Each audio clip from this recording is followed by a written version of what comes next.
Buying or selling real estate, refinancing a residential or commercial property? Tell your realtor you want to close with South Oak Title. South Oak Title, with locations across the Southeast, including Panama City Beach, Inlet Beach, Destin, and Fort Walton Beach. Visit them online at southoaktitle.com. Is your restaurant looking a little tired from the long off season? Is your office a little offish? Start the new year off right by giving them a fresh start. Fresh Start Cleaning is now accepting new clients. Ask about their complimentary hood cleaning services. Fresh Start Cleaning. Get clean again with Fresh Start.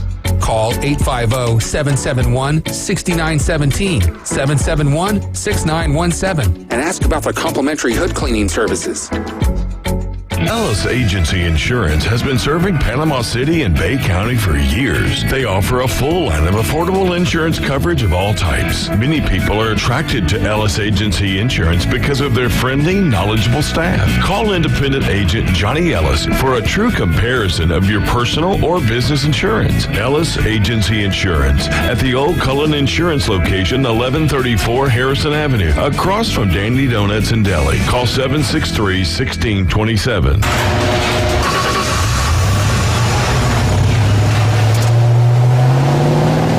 I spend a lot of time in the garage, but even more time in the rain, sleet, and mud. In 95, I helped tow your moving trailer. In 05, I helped you get out of a ditch. Yeah, I know I'm a bit rusty, and sadly in 09, it was sparks from me, your handy chains, dragging behind your truck that accidentally started a wildfire. Sparks from dragging chains can start a wildfire. Spark a change, not a wildfire. Visit SmokeyBear.com, brought to you by the U.S. Forest Service, your state forester, and the Ad Council. Only you can prevent wildfires. WPLQ Port St. Joe, WGSX Lynn, powered by Panama City Toyota. ESPN Northwest Florida. It's the next evolution of sports talk radio. The biggest stories and the biggest reactions. Now. And now we're taking... With the first pick. This is the last ball you got to bet. The Inside Drive. From college to the pros. Interviews with the newsmakers, sports betting, your phone calls, and more. And now, The Inside Drive with Ryan Mulvey. Broadcasting from the Bill Kramer Chevrolet Buick GMC and Kramer Marine Outdoor Studios on ESPN Northwest Florida.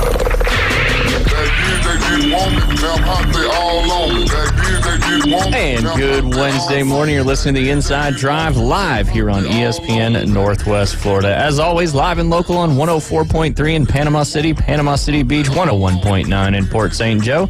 You can watch and listen on Facebook, X, and YouTube. Just search ESPN Northwest Florida. Last but not least, Jay, where do you got to download that free mobile app? Google Play Store or Apple Store. And what do you have to search to find it? 104.3 ESPN. Bingo. Yes. Tell us about the special guest we got in studio that everybody in Bay County already knows. That's right. Thanks, guys. Earl the Pearl Bowles is in studio with us, and we are certainly glad to have him on air this morning. How you doing, Mr. Earl? I'm good. Thank you very much. Thank you for having me. Yes, sir. If anybody has played golf, got a golf lesson, been around the country club, Bay Point, whatever it may be, they certainly know Earl, and Earl, it's awesome to see you today. It's been a while since I see you, so I appreciate you stopping by this morning. That's the reason why I want to show up, just for you. Hey, I appreciate that very much, but we'll obviously take some time with you this morning because I'd love to, you're a plethora of stories from the golf world, and I'm sure our listeners would love to hear a couple of them, that's for sure. But you doing good? I'm doing real good, thank you. Excellent. I know you and Jay do a lot of teaching out there at Bay Point, trying to keep people playing the game of golf and keeping them up and running, but, still doing a little bit of that, right? I still do a little. Jay does. He's the man out there. No, he's the one chasing around all those kids out there. I used to do it years ago. Yes, sir. I used to have 15, 20 kids hanging on the car. I get chewed out for it occasionally. But other than that, it was pretty good. But yeah, everything else going pretty well? Everything's good. I brought you a special gift today. You are the king of the... You know how they take clubs apart nowadays? Yeah. This is an old club, but look, unscrew the bottom. Dang. Man, is this one of those ones that comes apart? You can keep in there, and it's almost like a desk putter kind of thing. That's cool. I mean, you need something special. I know. Well, I've been gone for a little while, so I haven't had the opportunity to get any of your shop goods that you usually. I got bags of clubs waiting on you. Oh, I'm sure. I'm sure, and also some beautiful clubs. I mean, some of the sets of clubs that you've had are just absolutely spectacular, and they just don't make golf clubs the same way they used to, as far as looks, in my opinion. Obviously, technology has come a long way to get the ball up in the air more, make it more forgiving, easier to hit. But the blades from back in the 60s, 70s, I mean, you just can't get a prettier looking golf club than that. And that's true. And you can't, like I say, you can't get them up in the air. When I hit them, they go low, low. The same thing with Jay. Jay gets them. He gets them pretty high. I don't know. He'd be good for that West Texas golf. That's for sure. That's for sure. But I mean, you've been around golf your entire life. Yeah. You played a little bit of golf on the senior tour. Right. Any cool story that may come to mind just right off the top of your head for our listeners out there that they may have no clue about? I tell you, I have a lot of stories. Like when I qualified for one of the senior opens, I was practicing with Jack Nicklaus, and I used to. And you remember how that when he looked at when he addressed the golf ball, he always looked like an inch or a foot ahead of it. Yeah. He did that because I asked him, I said, why do you do this? And he said, Earl, I do it because I want to swing through the ball and not around it. He said most amateurs swing around the ball. But as you know, Jay, they miss it. So other than that, then my wife, she used to caddy for me all the time, in the summertime when she could. Yep. And that was fun. Oh, I bet. Her and Nicholas hit it off real well. I'm sure. And they all the boys put their arms around it. What is all this? Absolutely. But they gave me a hard time, but I enjoyed it. Yes. I played some good. I played with some good players. I played with Bruce Devlin, Bruce Crampton, Ralph Terry. Remember Ralph Terry, the baseball player? Yeah. I enjoyed playing with him. That's awesome. And it was just fun out there. Well, and how close of I mean, obviously golf has changed a lot since, that time for sure, but how close-knit of a group of people on that tour and the Senior Open, just how close was everybody? Was it kind of like a fraternity kind of thing with everybody, or were there some kind of special ones? Okay, gotcha. Was there kind of some cliques and stuff like that, where like if you weren't part of it, you were on the outside? There's a lot of those cliques. Gotcha. I can tell you a long story, but we won't go into those. So I used to play golf when I was in Denver. I was in the medical field for 30 years in pathology, and I played a lot with Dave Hill and an old club pro called Al Artak, and it was real funny. Al used to play Dave for lots of money, and then I played Dave for a little bit. And once I beat him, he didn't let up on me. He kept on, so he wanted his money back. I said, forget it, I'm going to keep this money. And I mean, and how much was obviously the prizes and stuff like that, the purses were a lot different. How much side action was going on in practice rounds and stuff like that back in that time? Sometimes you play for 300 maybe, or 200, or maybe just play for nothing. Most of the seniors actually practice instead of playing for money. Gotcha. You only got those real hot gamblers that wanted to beat up on you. Yeah, take advantage of some of the newbies, so to speak. Old guys like me, is after me all the time, but I'd help them on. There you go. Mr. Earl, who do you attribute all your success in golf to? I mean, I know you've got a long career. You've made it out on the tour. You've played with Nicklaus, all those guys. Who do you attribute all that to? Well, I don't know. It's hard to say because, growing up, we were real poor. My dad was a coal miner, and I'd go down and caddy at 10 years old at the Lonesome Pine Country Club in Big Stone Gap, Virginia. And I had an old English pro named Al Qualkenbush. He taught golf, but he taught it the real short swing like I have, which I shouldn't have listened. But when you get older, it's hard to hit the ball good if you have a short swing. You can hit it. I can hit it down the middle all day, but I have to struggle nowadays. But, Mercy, my wife thinks, oh, you hit it dead straight. Well, I want to go somewhere. All right. But anyway, I was raised like that, and I was raised caddying. And my mother was, my dad got hurt in the coal mines. My mother, she sort of took up raising us, and it's tough back when you're growing up. But I'd caddy, and then this Qualkenbush guy, he's an English pro, and he helped me with my swing. Yeah. But and I got to hitting the ball straight. I used to cut the ball all the time, so I got to hitting it real straight. So I was really excited. But if I know what I know now, I'd make a lot of money on that tour. Right.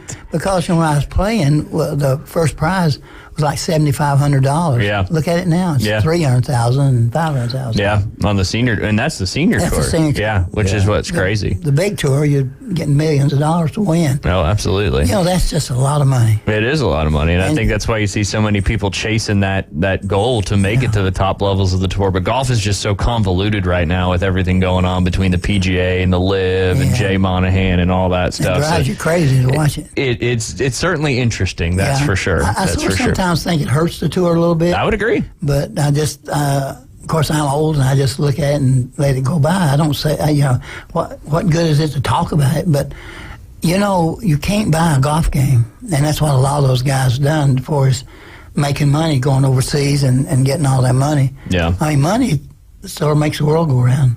Yeah.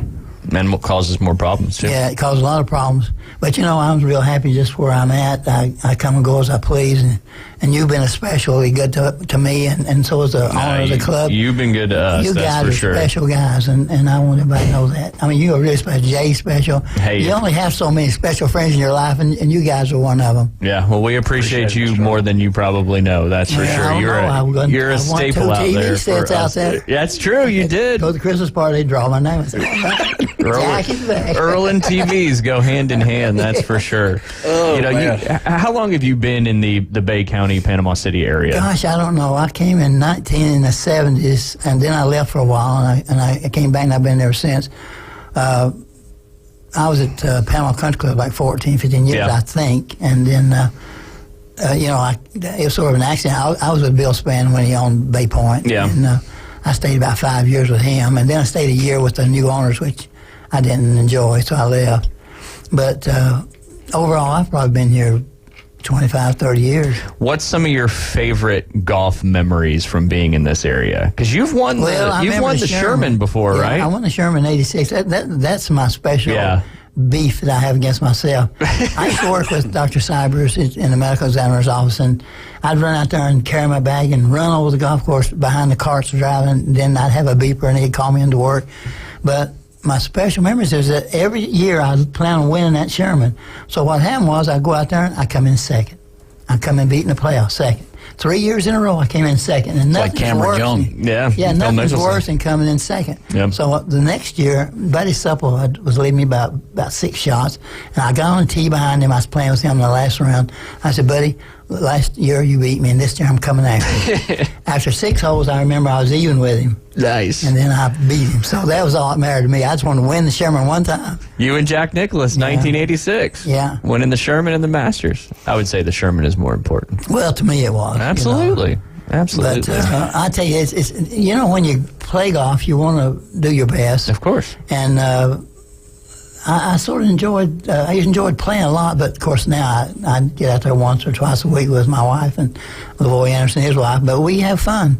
Yeah, and that's what it's all about now. Yeah, it is. You tell me, excuse me, I didn't mean but you tell me that when I go back in your office, we talk, you say, Earl, the important thing I hear is about people being nice. And Bay Point has the nicest people. And Ryan, it's because of you and the owners, I'm telling you. And we got good people out there. If there's one thing in the world that you can control, it's your attitude every morning when you wake up. And if you're just nice to people every day, the whole world would be such a better place. Yeah, that's for sure. And you want to go out. I could stay home, but the doctor say, Earl, you got to walk. So I can walk.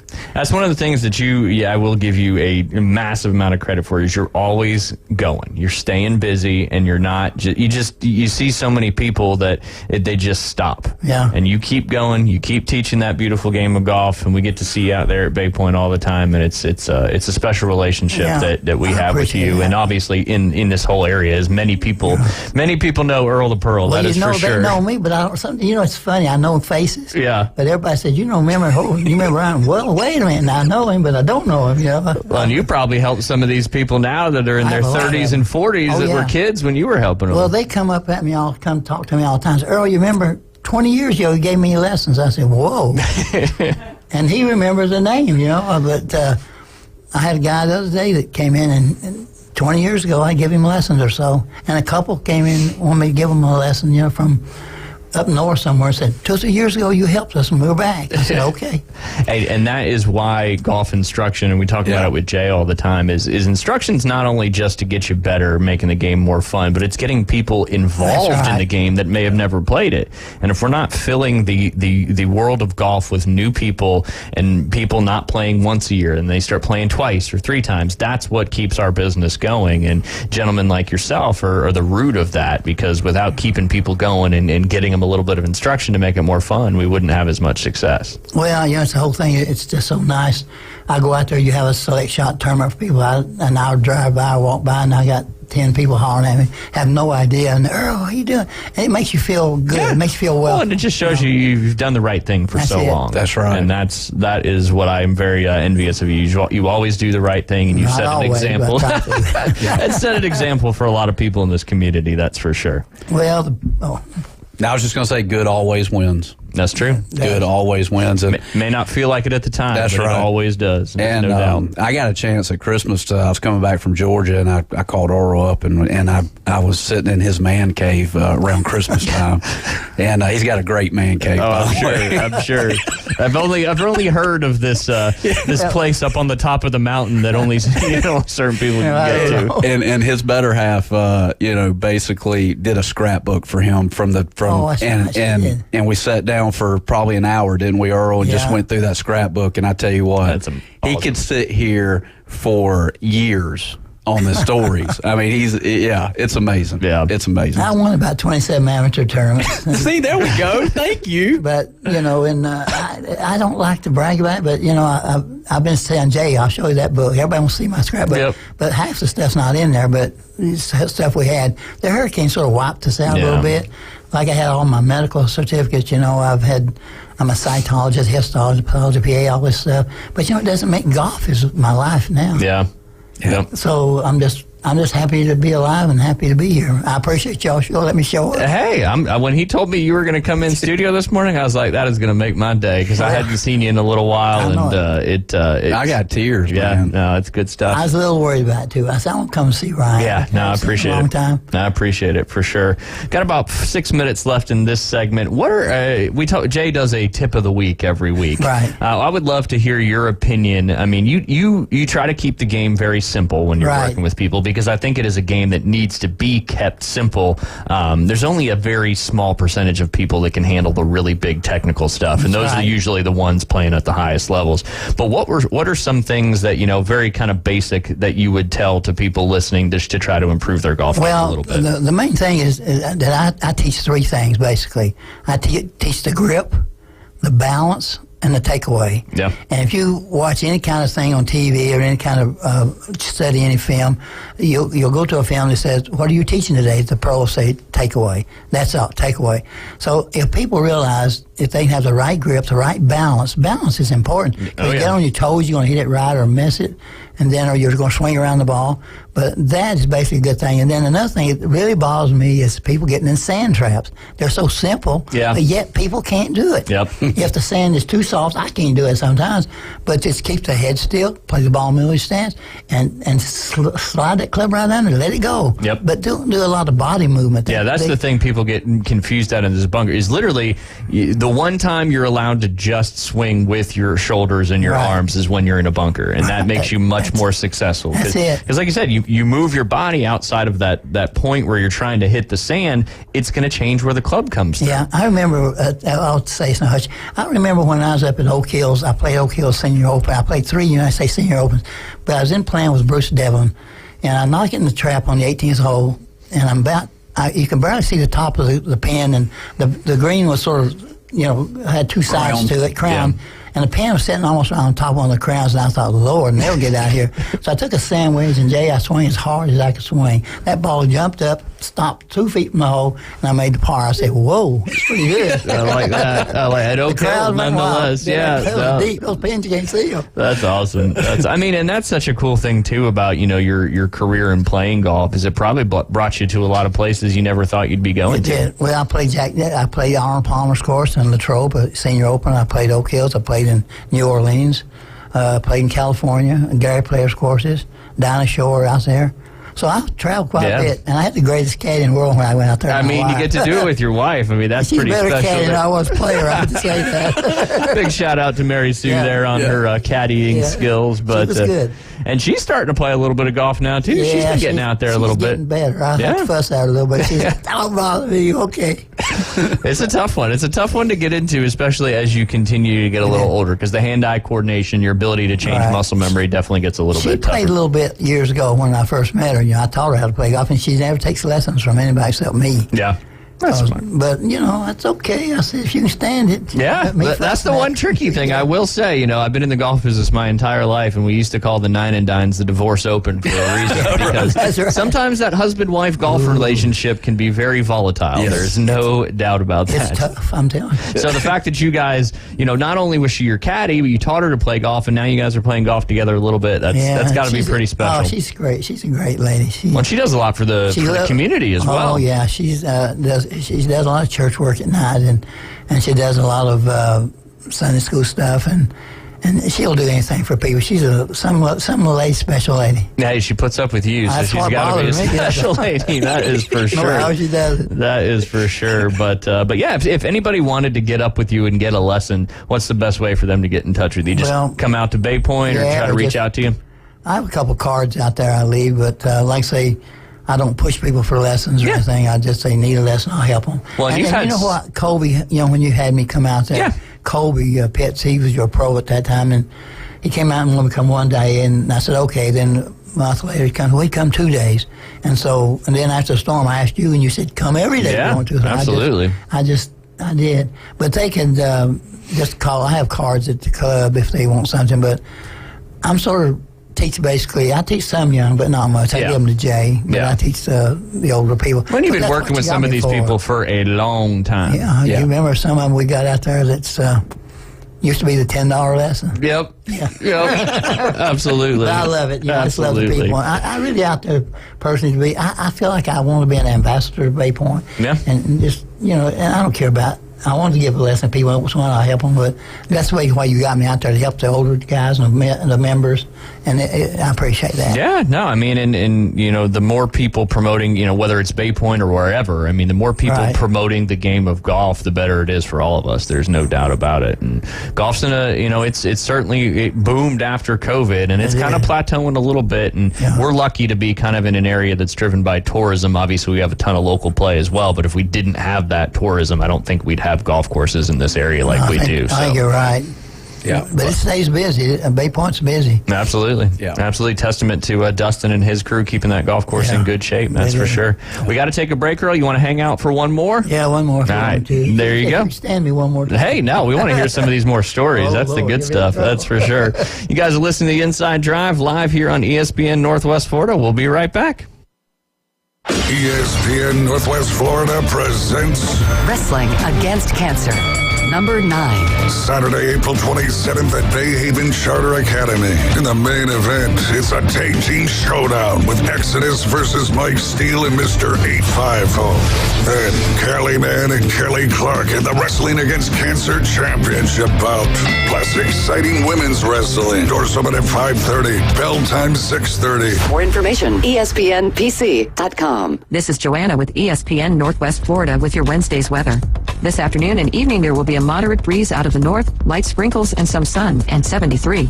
Mostly clear skies tonight, a little colder at 57, and a wind around 10 miles per hour coming out of the north. Tomorrow, sunny and a gentle breeze right around 11 miles per hour with a high of 70. About the same at 69 Friday, and we'll have sunshine. This forecast is brought to you by Ellis Agency Insurance. Thank you for keeping that dial on ESPN Northwest Florida. Rely on it. It's time for a new kitchen from Kitchen Designs. Join Kitchen Designs at the BBIA Great American Home and Recreation Expo, April 5th and 6th from 9 to 5 at the Bay County Fairgrounds. For full-service cabinets, countertops, and flooring, come see them at the Home Show or visit their 2 convenient showrooms, 7934 Front Beach Road and on Lynn Drive in Santa Rosa Beach. Come see it all at the Home Show, April 5th and 6th. They can't wait to meet you. PCB Hobby, the beach's premier hobby store for sports cards, comics, coins, and trading card games. PCB Hobby carries the largest selection of boxes and packs from the latest releases of brands like Topps, Panini, Leaf, and more. Looking for a specific player or team? PCB Hobby has a wide assortment of raw and graded cards. They carry parallel rookie, game used, and autographed cards in both modern and vintage. Have a collection you want to sell? We buy, sell, and trade. PCB Hobby on Back Beach Road, just east of Florida Linen. Call 850-320-8388. Broadcasting live from the Bill Kramer Chevrolet Buick GMC and Kramer Marine and Outdoor Studios. Have a quick stretch first. The Inside Drive with Ryan Mulvey. Must have pulled something playing hoops last week. And Jay Henley. I know you're not putting that rock up from here. You ain't got no Jay. ESPN Northwest Florida.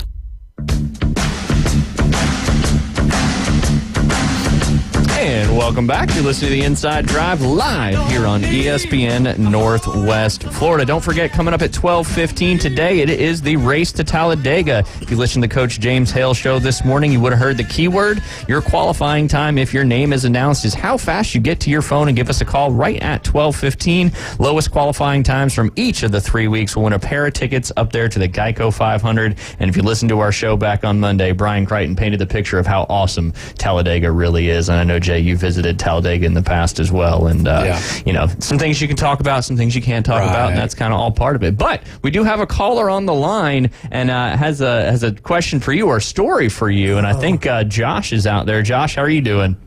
Good. Yes, I used to work at the Panama Country Club years ago, and I get a little choked up because Earl, he was such a special man, I tell you. He'd come back there and he'd talk to us like we were people back there cooking. And he'd tip us and he'd take care of us. And I just want you to know, Earl, you're a great man. I appreciate that, man. Thank you very much.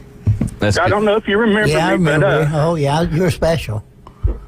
Whenever you come back there, we'd stop and cut up and laugh. And anytime Earl walked back there, he got what he wanted. That's why I come to see you, baby. Like a person. That's it. I mean, that's good stuff, Josh. I mean, and we see it all the time at Bay Point. I mean, that's one thing he does, you know, with all the staff out there. I mean, the cart guys, he's always taking care of them. He's just, and like you said in the first segment, I mean, you just, every day you just try to be nice to people and take care of people, and it comes around. And for you to share that story from however long ago that was just further proves, you know, the type of person that Earl is. And I hadn't heard Earl's voice in years, and I'm driving down the road, heading to my parents' house to go have some lunch. And I said, hold on. I know that voice. I turned it up. I said, that's Earl. Yeah, everybody thinks I'm dead, you know. Well, I did. I thought you were gone by now. But you're still hanging in there, bud. Yeah, he's hanging in there better than most. That is for sure. That is for sure. Well, I just want to tell you guys my story and how Earl always treated everybody like a human being, and there's not a lot of them at that country club did that, let me tell you. But Earl, I love you, bud, and you take care if I don't talk to you again. All right, bud, and I love you. Thank you very much. Hey, Josh, thanks so much for the call. Safe driving around out there.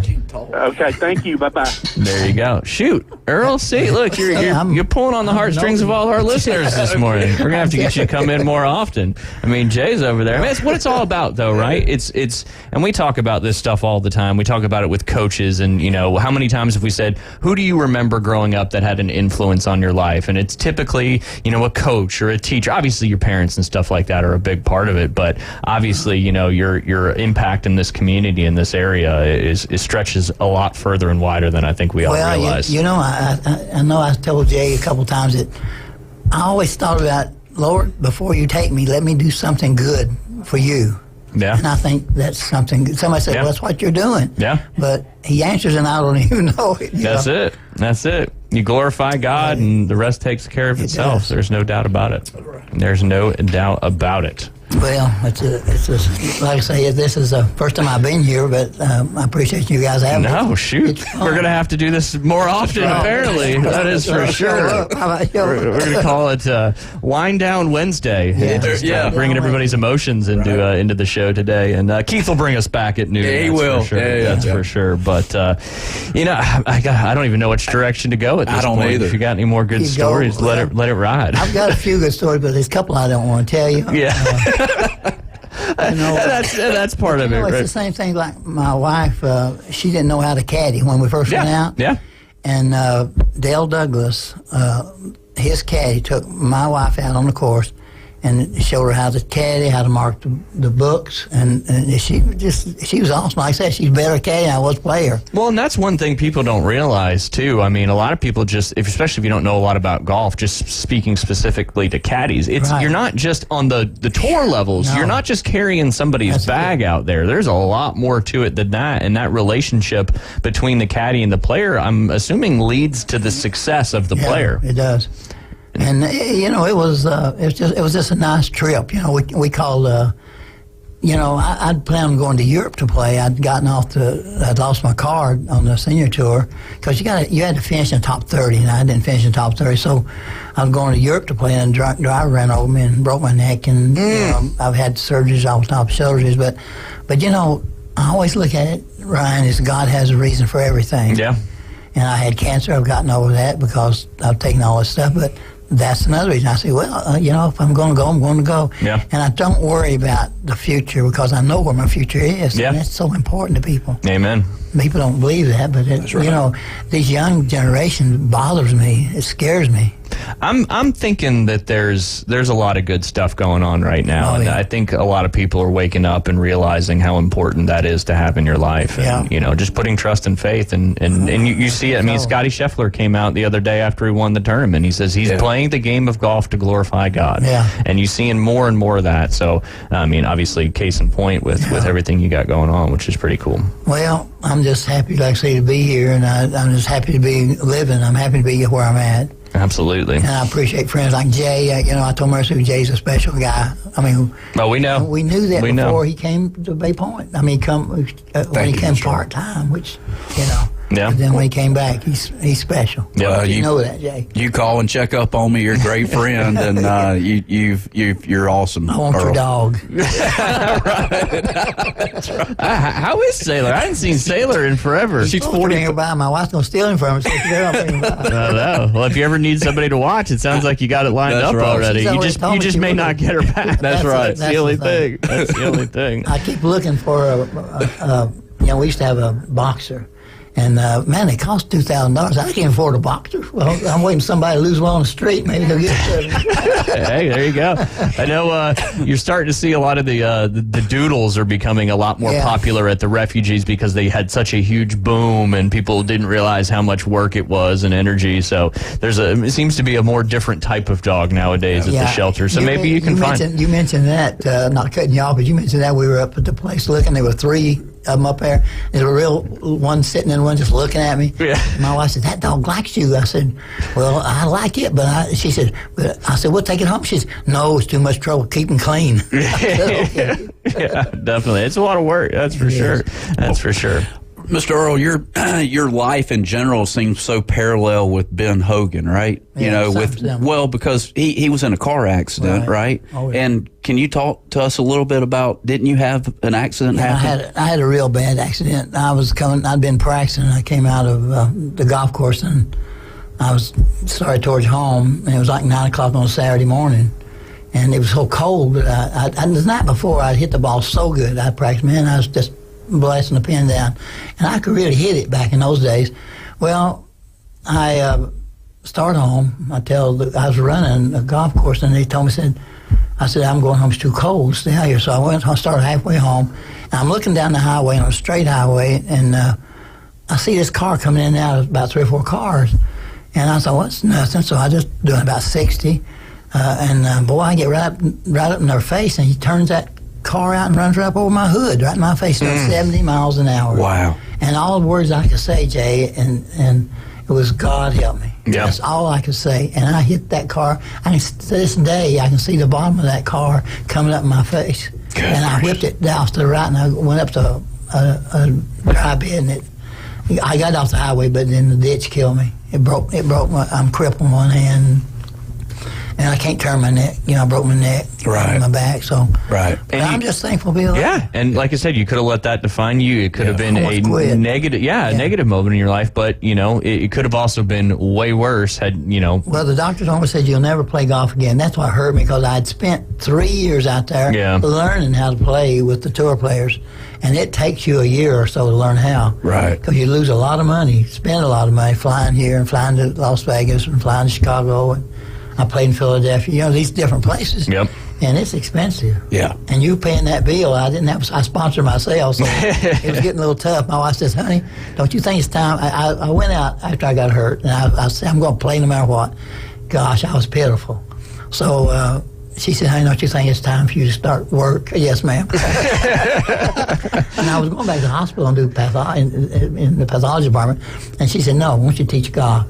And I was terrible to at first. I said, people, it just scares me to death to remember what I told people back in those days. Right. But, as you get older, you learn, you study, and if you want to be good at it, you have to watch. And I always, Jay, and you might want to try this. I know it sounds like a crazy old man's theory, but every time that I give people lessons, and I have a hard time with them, I've got one now that's really bugging me, but every time they get over a shot, if I can't fix it or I don't feel like I can fix it, I say, Lord, you got to help me with this one. Right, right. And you know what? 9 times out of 10, He'll answer. Yeah.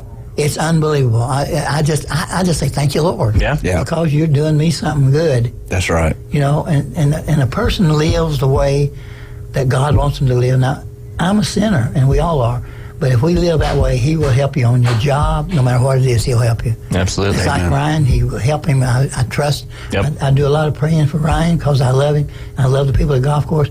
But, it's important that we pray for each other and we love each other. It is. And I hate to say it, but I don't hate to say about you are special to me. You always have been. Ditto. No doubt. No doubt. So I hope I'm not taking up too much of your time, but you're not taking up this. We could do this all day if you wanted to. Sports will always be out there. I have that big old book of mine full if I keep on. That's right. But I won one tournament in Kentucky about 10 times, Harlan Invitational. Yeah. Of course, back in those days, we used to play for money. They talk about money. Well, I'll tell you a story now, hush. But I was on the 18th hole, and it was almost dark, and I was leading the tournament by 1 stroke. And I get around on the 18, I leave it about 4 foot side hill short. It's raining. I was like, oh, Lord, I got to make this putt. Yeah. And there's a man, his son, standing on the backside of the green right next to where I was putting. I knocked the ball in the hole. It went a little curve, fell in the left to right. And I heard that guy say, son, you've seen that man make a $6,000 putt. I thought, what? I love it. Of course, in those days, you had to give half of it to the other guy. But, yeah. Certainly, the payouts are a little different. Ago. Yeah. You had mentioned. I'm curious because you said it. You had to learn how to play against the guys on tour. Yeah, you do. Can you elaborate what that exactly means a little bit? I tell people all the time. It's like when you have a select shot tournament. People put so much pressure on themselves to get good shots, they can't hit the ball at all. You just got to swing the club. I tell them. But, I'm not, that's not a question again. See, my mind is no, you're good. Yeah. Basically, you had mentioned that you've got to learn how to play against these tour players. What happens is when you go out first, I went to Philadelphia first of all. Now, Dr. Cyrus said, Earl, you want to go to tour school? I said, yes, sir. And I'll get my tour card the first time. I think I'm real hot stuff. And I go and I leave my job. I mean, I just didn't leave it, but I just took time off. And I went to Philadelphia. And I thought it would be a piece of cake like I won the Sherman, And on the first hole, you got to carry it about 150 yards across the lake, and I dobbed it right in the middle of the lake, and the crowd went crazy. And so then I got mad at hit down the middle. But anyway, I shot 80 I remember the first time. I thought, well, Lord. But it took me over the years. You've got to really turn everything off. I see the crowd. I enjoy the crowd. You got to play the crowd, but you don't want to talk too much to them. But you want to be nice to them, and I got a story too about that, but I won't get into that because one of them other players might call me. But anyway, it was that's the way that you have to. The more you play, the better you get. You play like it. You don't really care a lot. You do, but when you get a double bogey, you don't worry about it. You just say, okay, start getting pars. All of a sudden, you end up getting back to even. You pull it back. Yep. But what hurt me the most out on tour was Charlie Owens, a good friend of mine. He was a pro from down in Winter Haven, and he won the design. He won the Sherman. I mean, he won a tournament in Tampa, But he got me on that long putter, and it really didn't. It really killed me. Gotcha. But I could two-putt from anywhere. Yeah. I remember at Arnold Palmer's course, I was up there at, I played Bay Hill quite a bit, too. And at Arnold Palmer's course, I knocked in like a foot and a half in the hole, and I'm so scared because I'm on TV that I missed it, didn't even get close to the hole. But then I looked at other people, they did the same thing. Yeah. We're all human. Yeah. It's just a game we're out there playing. Yeah, absolutely. Right. Absolutely. And that's when, we talk about it all the time, just, from the amateur side of golf and just wanting to enjoy the game. It's just lower your expectations. Well, you know what happens is that people that they'll call me sometimes just right before a tournament and say, will you help me with my swing a little bit? I said, look, you better keep all this. When you go out on the course, I give you a lesson. You're going to say this, that, and the other. You're going to have it all in your mind. Yep. And you can't hit the ball. Yeah. And sure enough, I give them a lesson. Sure enough, how'd you do? Shot 100. Yep. That's a great point. People try to get that quick tune-up fix before they got to play in something important. That's it. And it usually goes south because that's just not how it works. That's not how it works Well, they with think golf. they do, Yeah. Impress their buddies. Absolutely. Right. Absolutely. It's kind of a double-edged sword using instruction as a scapegoat / getting better at it, right? Then they blame you if they play bad. Exactly. What did you tell me? Yeah. Whoa. What? Yep. Exactly. So you've been called everything out on the golf course, I bet, huh? I know I have. There's some things I don't want to tell you about. That's right. But you know what's embarrassing? When you put out everything you can when you give a lesson, you put out your heart and soul when you want people to really learn. Yeah. And then they learn, they hit the ball right down the middle, then they go out and play and they can't hit the ball. Right. But they hit it better if you're standing there looking at them. Yep. And they've got, I tell them, you only got one ball on the course, you can't hit 1,000. That's right. Yeah, so, that's right. But I believe in making people work. If they take a lesson, make them cry in jail, tell you, I stay on them. Yep. No, we talk about it all the time. If you're going to take a lesson, don't take the lesson if you're not going to, put that work into effort. You're just kind of wasting your own time and all that. I'm not trying to discourage people from taking lessons, but I'd say it all the time. If you're going to learn how to play the piano, you're not going to get a piano lesson and then wait 2 weeks, not practice, and come back and improve. Your teacher's going to holler. Yeah, it's just not how it works, especially in the game of golf, which is... but we get a lot of that stuff, don't we, Jay? We do. Yeah, everybody wants that instant gratification. I tell you what's so funny is that these high school kids... I tell every one of them, if you're going to play on the team, don't wait till the week before the team starts and you get your clubs out and say, I got to win. That's right. It's after me. Yep, absolutely. And absolutely. They've got to practice. It's not like riding a bike, is it, Mr. Earl? No, it isn't. No. But, once you create a swing plane, like at Ryan, you watch Ryan's side, he's a beautiful swinger. Yeah. And I get a little upset by watching. I just wish I could take the club back. Every bone in my body hurts now when I get it back here. I just hope to still be able to be out on a golf course, like you are right now, and getting out there to hit it around. Well, I just hope I can stay. I told my wife I can just stay. If I can just get them go, that's all I care. That's it. That's it. If I die, let me go ahead and go, but let me go as long as I can. Absolutely, and you are very loved in the community. There is no doubt about that, and we appreciate you coming in today and hanging out with us, and we'll definitely have to do it again another time for sure. If you had to leave the people with one word of wisdom after these two segments, what would it be? Well, my first wisdom would be, you got to know Jesus. Yeah. That's the whole thing. If you know Him and trust Him, He will guide you no matter what. But it's all about trust and faith. Yep. He gives us that. It's like being sick, I had cancer. I took all this radiation, and it wiped it out. But I didn't let it bother me that much. My wife said, how'd you get up and go to work? It's like you. Get up and go. You just have to get up and go. Yeah. But I tell you, it's very special. I feel like I'm blessed. Every day of my life that I live, I'm blessed.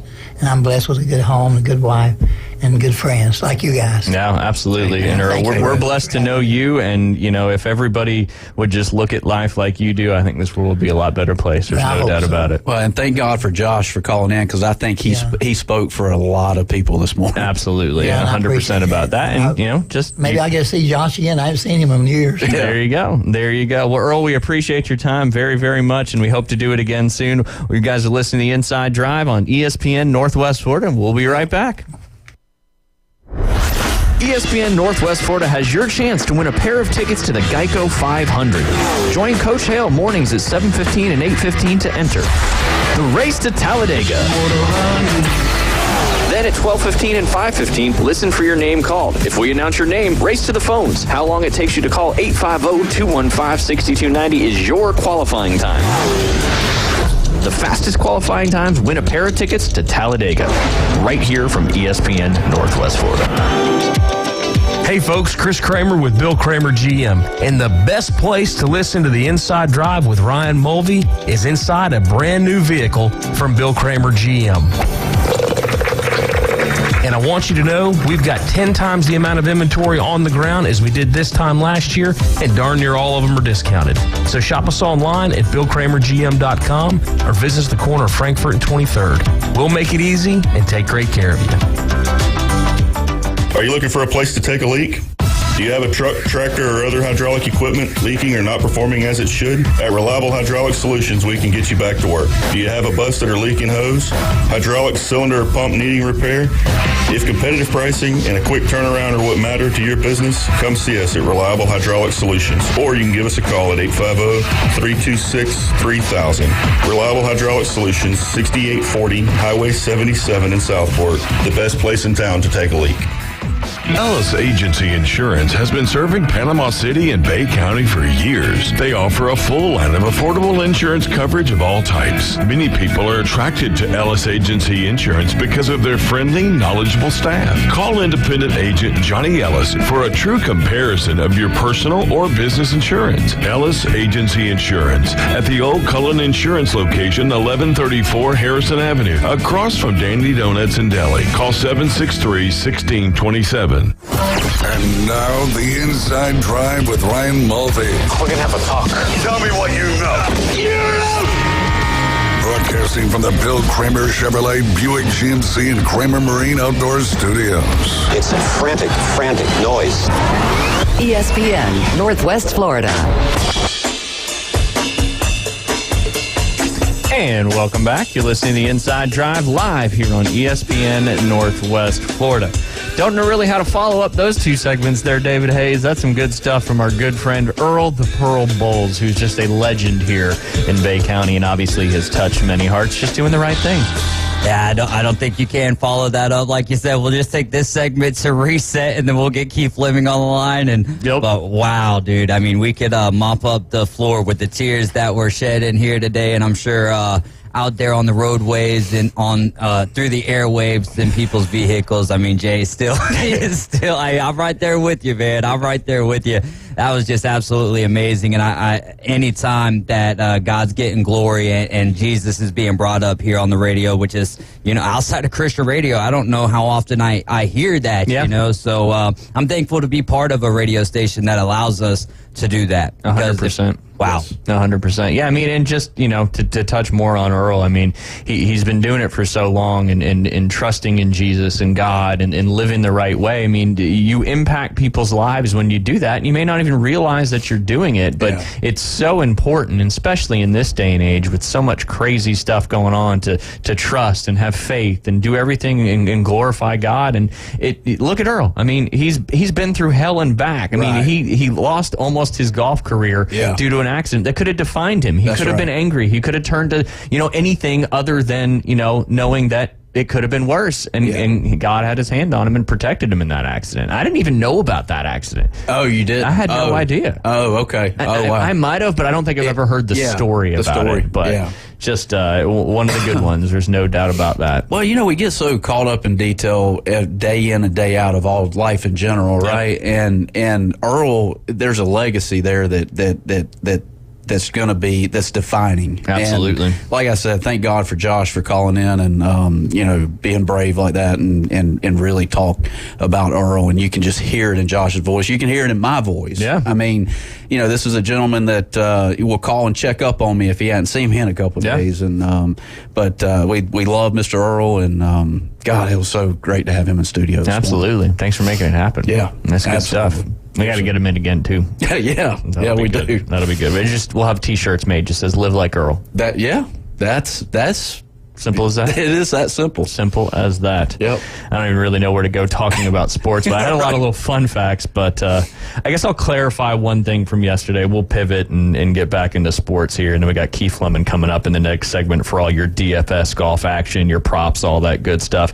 This one I thought was interesting, and I'll just touch on it real quick. I don't know if you saw it this morning, Jay, but the president of the NCAA is going to push for the end of prop bets on college athletics, citing threats and harassment to individual players. With sports betting on the rise, the NCAA is acting to protect student athletes from harassment and working on to protect the integrity game, and this week shows why it's so important to act. The actual statement from Charlie Baker, the NCAA president: sports betting issues are on the rise across the country, with prop bets continuing to threaten the integrity of competition and leading to student athletes and professional athletes getting harassed. The NCAA has been working with states to deal with these threats, and many are responding by banning college prop bets. This week, we'll be contacting officials across the country in states that still allow these bets to ask them to join Ohio, Vermont, Maryland, among many others, to remove college prop bets from all betting markets. The NCAA is drawing the line on sports betting to protect the student athlete and protect the integrity of the game. Issues across the country these last several days show there is more work to be done. What are your thoughts on that? Well, it goes back to the gambler. I think, obviously, if you got $100,000 on a bet, then obviously drama happens, right? Of course. Yeah. So it goes back to the gambler in itself, and just be responsible when you're gambling. Yeah. But if they eliminate that option, I know the Hard Rock, you can't, there's no college prop bets on Hard Rock, which is legal here in the state of Florida. Yeah. Now, obviously, the pros are prop bets all over the place, but yeah, you can't go in and find a NCAA tournament, Golke hitting 50% on threes or something like that. Those aren't available, but apparently, obviously, available in other states. And I certainly understand the reason behind it. I mean, obviously, we always say these are amateur athletes, not really anymore with NIL, and it's interesting to see where the NCAA is kind of putting their mark in certain things. With how crazy NIL has gotten and how out of control everything is, and then they're kind of drawing the line in the sand on this prop betting stuff, which is interesting. But just thought that was a little bit of news that came out in the sports world this morning. I did want to clarify too, we talked about the kickoff rule yesterday, and I want to clarify some more information on that with the NFL. There was 3 teams that voted against it. It was voted 29-3. Those 3 teams were the Niners, the Raiders, and the Packers. Don't know the reason why that, but obviously they needed 24 out of the 32 votes in order for it to pass. It passed with flying colors.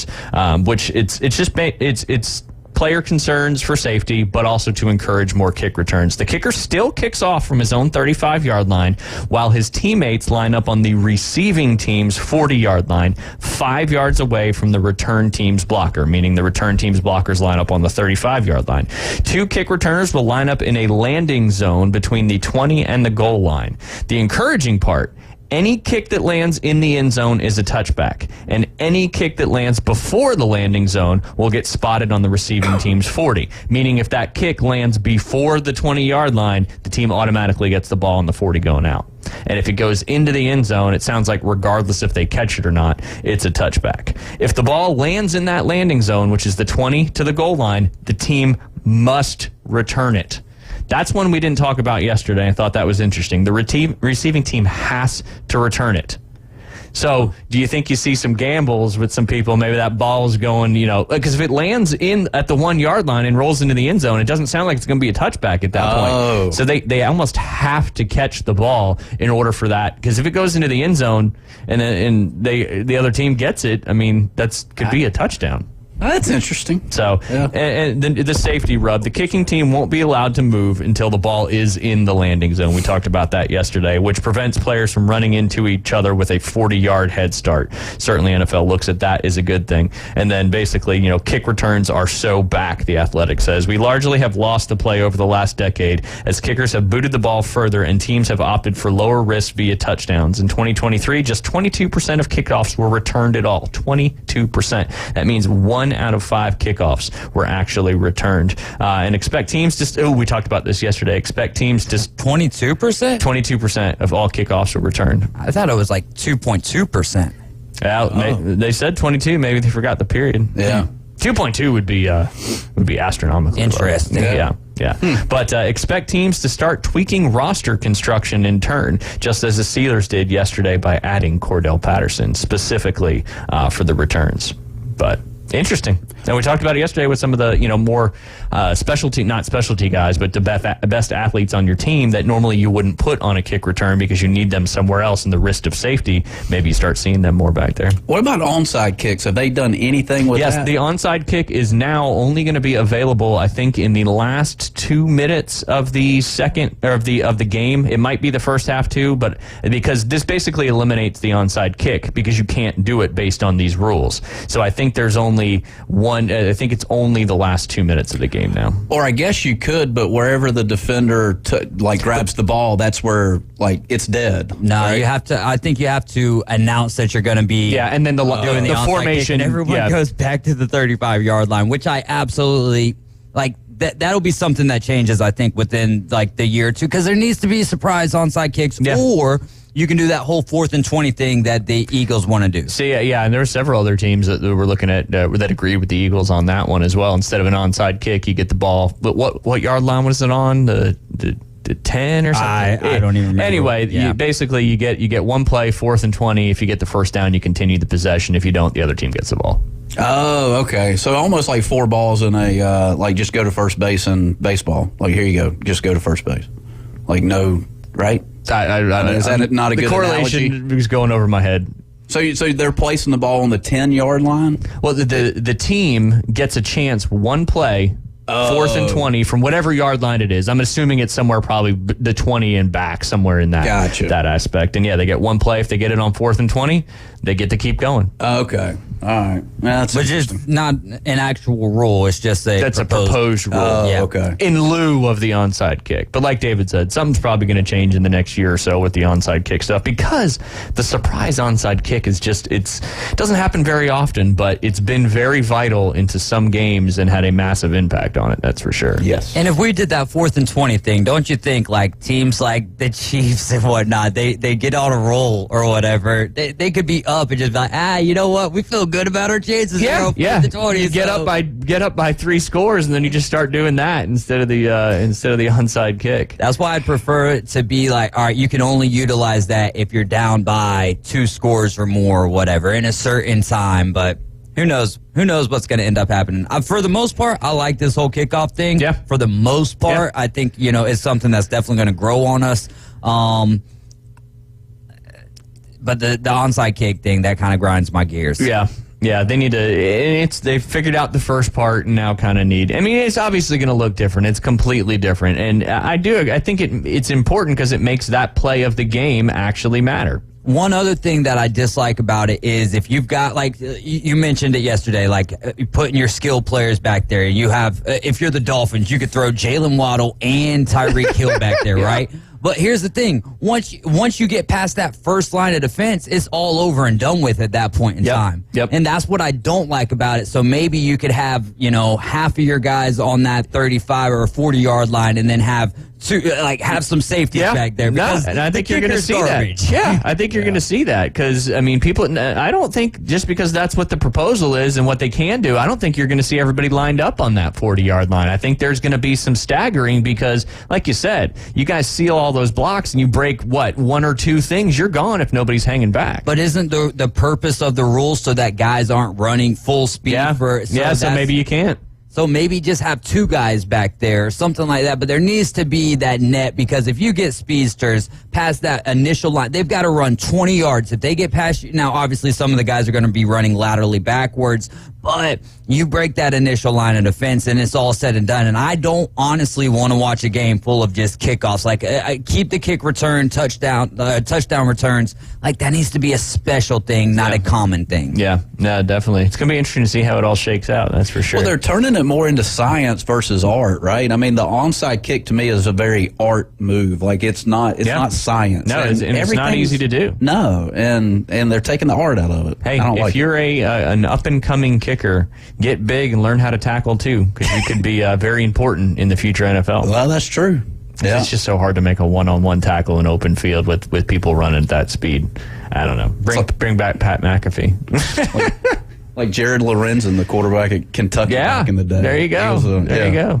I forgot what they called him. David probably knows that one off the top of his head. Something right? Was it? No. I can't remember either. I can't either. I can't remember either. Yeah. I was going to dive into some more stuff. We'll save it for the last segment because, as you know, baseball gets underway officially tomorrow. We had a couple opening series, but it's going to be good stuff, that's for sure. And Truist Park put out on their Facebook page about an hour ago. Hefty lefty. There it is. I knew David Hayes. Thank you. No. That's Anthony. Thank you, Anthony. We appreciate you filling that blank in for us because it's a great nickname. That is a good one. Nickname. But yes, Truist Park has released their 2024 ballpark bites, and goodness gracious, do they look ridiculous. We will talk about that a little bit later on. We got Keith Fleming coming up here in the next couple segments to talk about all your golf action. He wants to discuss kind of the state of the tour as well, which I'm certainly all for, as those ratings at the Valspar last week were down 27% from the year prior. So does the PGA Tour have a engagement problem going on? I don't know, but we'll talk about it when we get back. You guys are listening to the Inside Drive live here on ESPN Northwest Florida. Keith Fleming and your afternoon delight coming up at the top of the hour.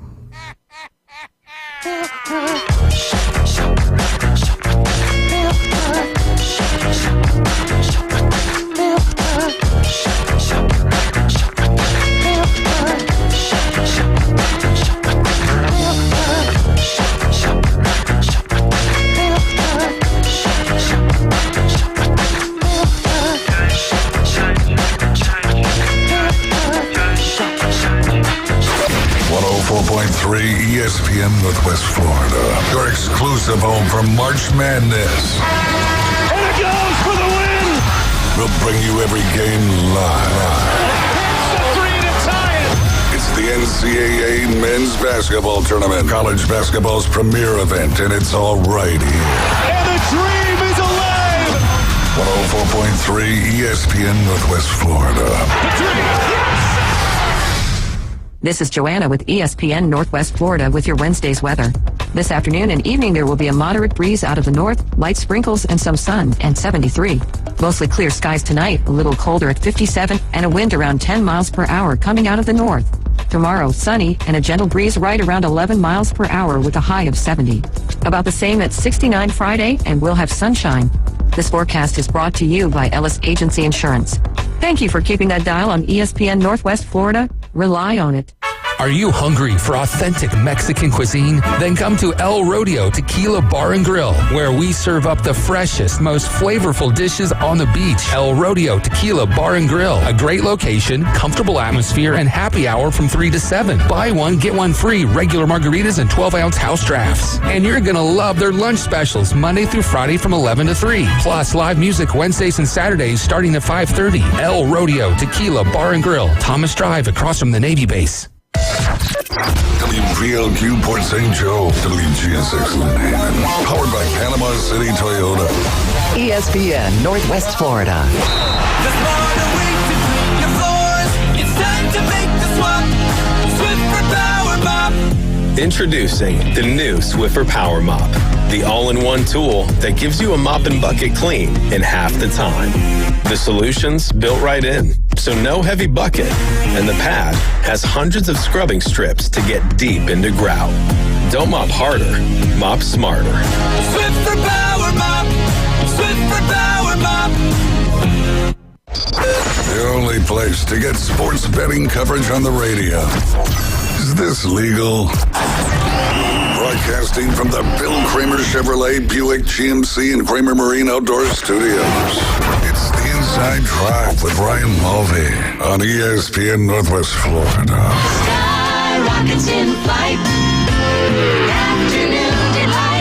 And welcome back. You're listening to the Inside Drive live here on ESPN Northwest Florida, sitting inside these beautiful Bill Kramer Chevrolet Buick GMC and Kramer Marine and Outdoor Studios. You can check them out at the corner of Frankfurt and 23rd Street. It is boating season. I think the weather is gone. It looks like the next several days are going to be absolutely beautiful. And if your boat isn't ready to get back out on the water, you need to go visit Kramer Marine and Outdoor. You don't even have to go visit them. They'll come to you if need be. They'll get your boat back out on the water. They also have lots of boats in stock, new and used. And if you're looking to trade, they do that as well. And then, of course, the dealership's got everything you need when it comes to GMC. They'll get you a truck, SUV, car, whatever it may be, tires at cost. Great service department there at Bill Kramer GM. Well, it's Wednesday, and Keith, I don't know if you were listening earlier, but you got some big shoes to fill after those 2 segments with Earl the Pearl Bowles, a legend here in Bay County. But we're excited to get going. Keith, how are you doing today?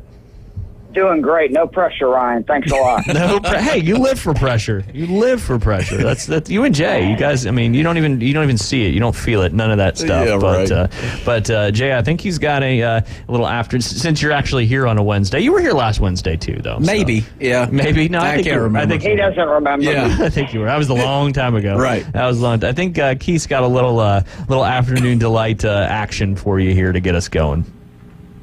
Yeah, so I have a lot of stuff I want to get in today, so I wanted to do something that would both be relatively short but also fun. So, Jay, what do you think about trying to break a Guinness World Record maybe in the next week or two? Okay. I'm all for this. I'm listening. I like where this is going. So I've got 4 that you tell me if you think you could do any of these, and I'm sure Ryan would arrange it where they can make it happen. But we've got... put 28 pairs of socks, actually 29 would be the record, on 1 foot in 30 seconds, but only can do 1 sock at a time. Oh. I'm assuming you're allowed to stage and set up however you need to. Yes, absolutely. Okay. That's one. That's a little less than 1 second. A little less than 1 second per sock. All right. Jay, can you do the alphabet? Sometimes. Okay. So the fastest time to assemble the alphabet from a can of Campbell's soup, current record 3 minutes and 21 seconds. That seems breakable. That does. But then again, Literally, it said when I read it that harder than it sounds. Yeah, because you dump out the stuff and you got to find all the letters. And then what if it doesn't have A through Z in that particular That was can? my question. Yeah, that's that true. was my question. That's a follow-up question we got to find out. Man, this is, I'm following. All right, number 3. Assemble a Mr. Potato Doll in under 6.62 seconds. That seems challenging. Assemble or disassemble? Assemble. Assemble. Ooh, that's pretty. I feel like you got to practice that. And you got to get a routine down. Mrs. Potato Head or Mr. Potato? Mr. Less accessories on Mr. I always think like it's Mrs. gender neutral. Potato. You can do either. So. I would go with Mr. because I feel like he doesn't have the necklace and the other stuff that Mrs. Potato Head has. Yeah. All right, and then the last one, which I actually think would be fun if nothing else to watch you try. Fastest time to eat a 12-inch pizza with a fork and knife. Current record is 23.62 seconds. Entire pizza must be swallowed for the clock to stop. Wow. I say no chance for Jay on that one. Yeah, probably not. Probably not. That is fast. I do like the socks though. I feel like that's beatable. Man, that's a sock almost every second. Every second. It's a little less than a second per sock. Yeah. Well, and then once you get to sock 20, then it's thicker. But see, here's what you do. You strategically buy the correct sizes of socks. Yeah, So you line them all up so you get to, the Bigfoot sock at the end. Now, are these tube socks or are these ankle socks? That was what I was going to ask. Because ankle socks, I don't think it by any means is easy. Yeah. But I can at least understand it. If you're talking about there's no way if it's a tube sock. No way. No. Yeah. Just getting that many tube socks on your body would be I pretty can't get challenging. one on most days, especially if my foot's still a little wet from the shower. Yeah. Nothing worse. That's how you rip socks. Yeah. God, I hate that. I wonder if we should try this one. We're going to try one of them. There's no doubt about it. Yeah. And we'll do it live on the air. I would say I would try it this evening, but I don't think I've even got 30 socks. I don't think I own 30 pairs I'm not or 30 surprised socks. you don't. Yep.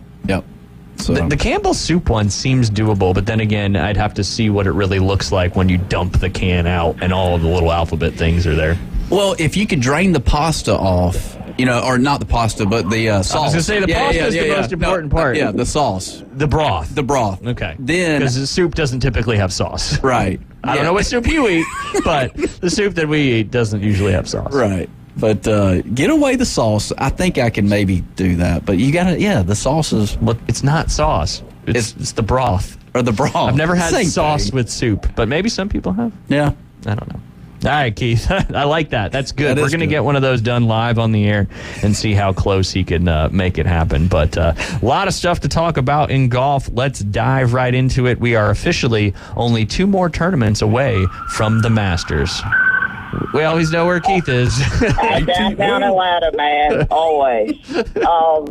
So it's such a weird place for golf right now. If you watched Peter Malnati's just beautiful post-round interview where he fought back tears the entire time talking about, what this victory meant to him, this journeyman who has not won an event since 2015. That was a fall event, like when it first began. So this was his first, real legit field win of his career, and hearing that he's doing this while being on the board of the players that are trying to decide, and help decipher the mess of what professional golf is at this moment, it was just a great thing for golf. Unfortunately, it appears that, again, nobody was watching it, and it wasn't great for the PGA from a TV perspective because it's just, the live effect is real.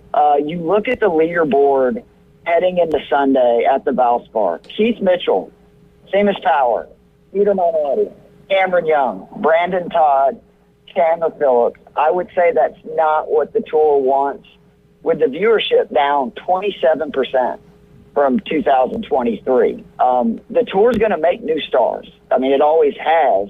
The question is, will the non-avid, golf fans stick around to watch, those guys become stars? We're going to watch every week no matter what.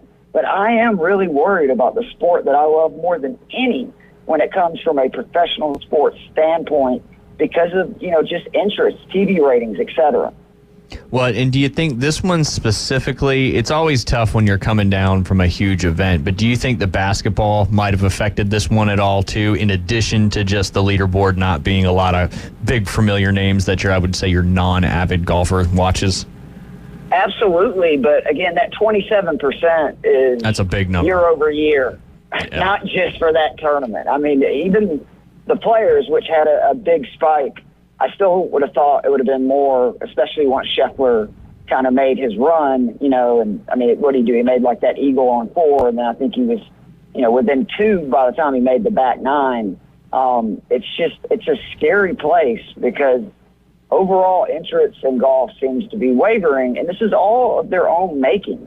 There's nobody to blame but the PGA Tour. Yeah, the golfers, it's greed. It's the stuff that messes up so many things in today's world, but I'm just really worried about it because you can tell those, especially top 15, 20 guys that went to live are not on tour most weeks when you look at the leaderboard because a lot of the guys you've never heard of. Yeah. Let me ask you before you dive into your next topic, do you think Scottie Scheffler is enough of a personality to overcome what they're dealing with right now?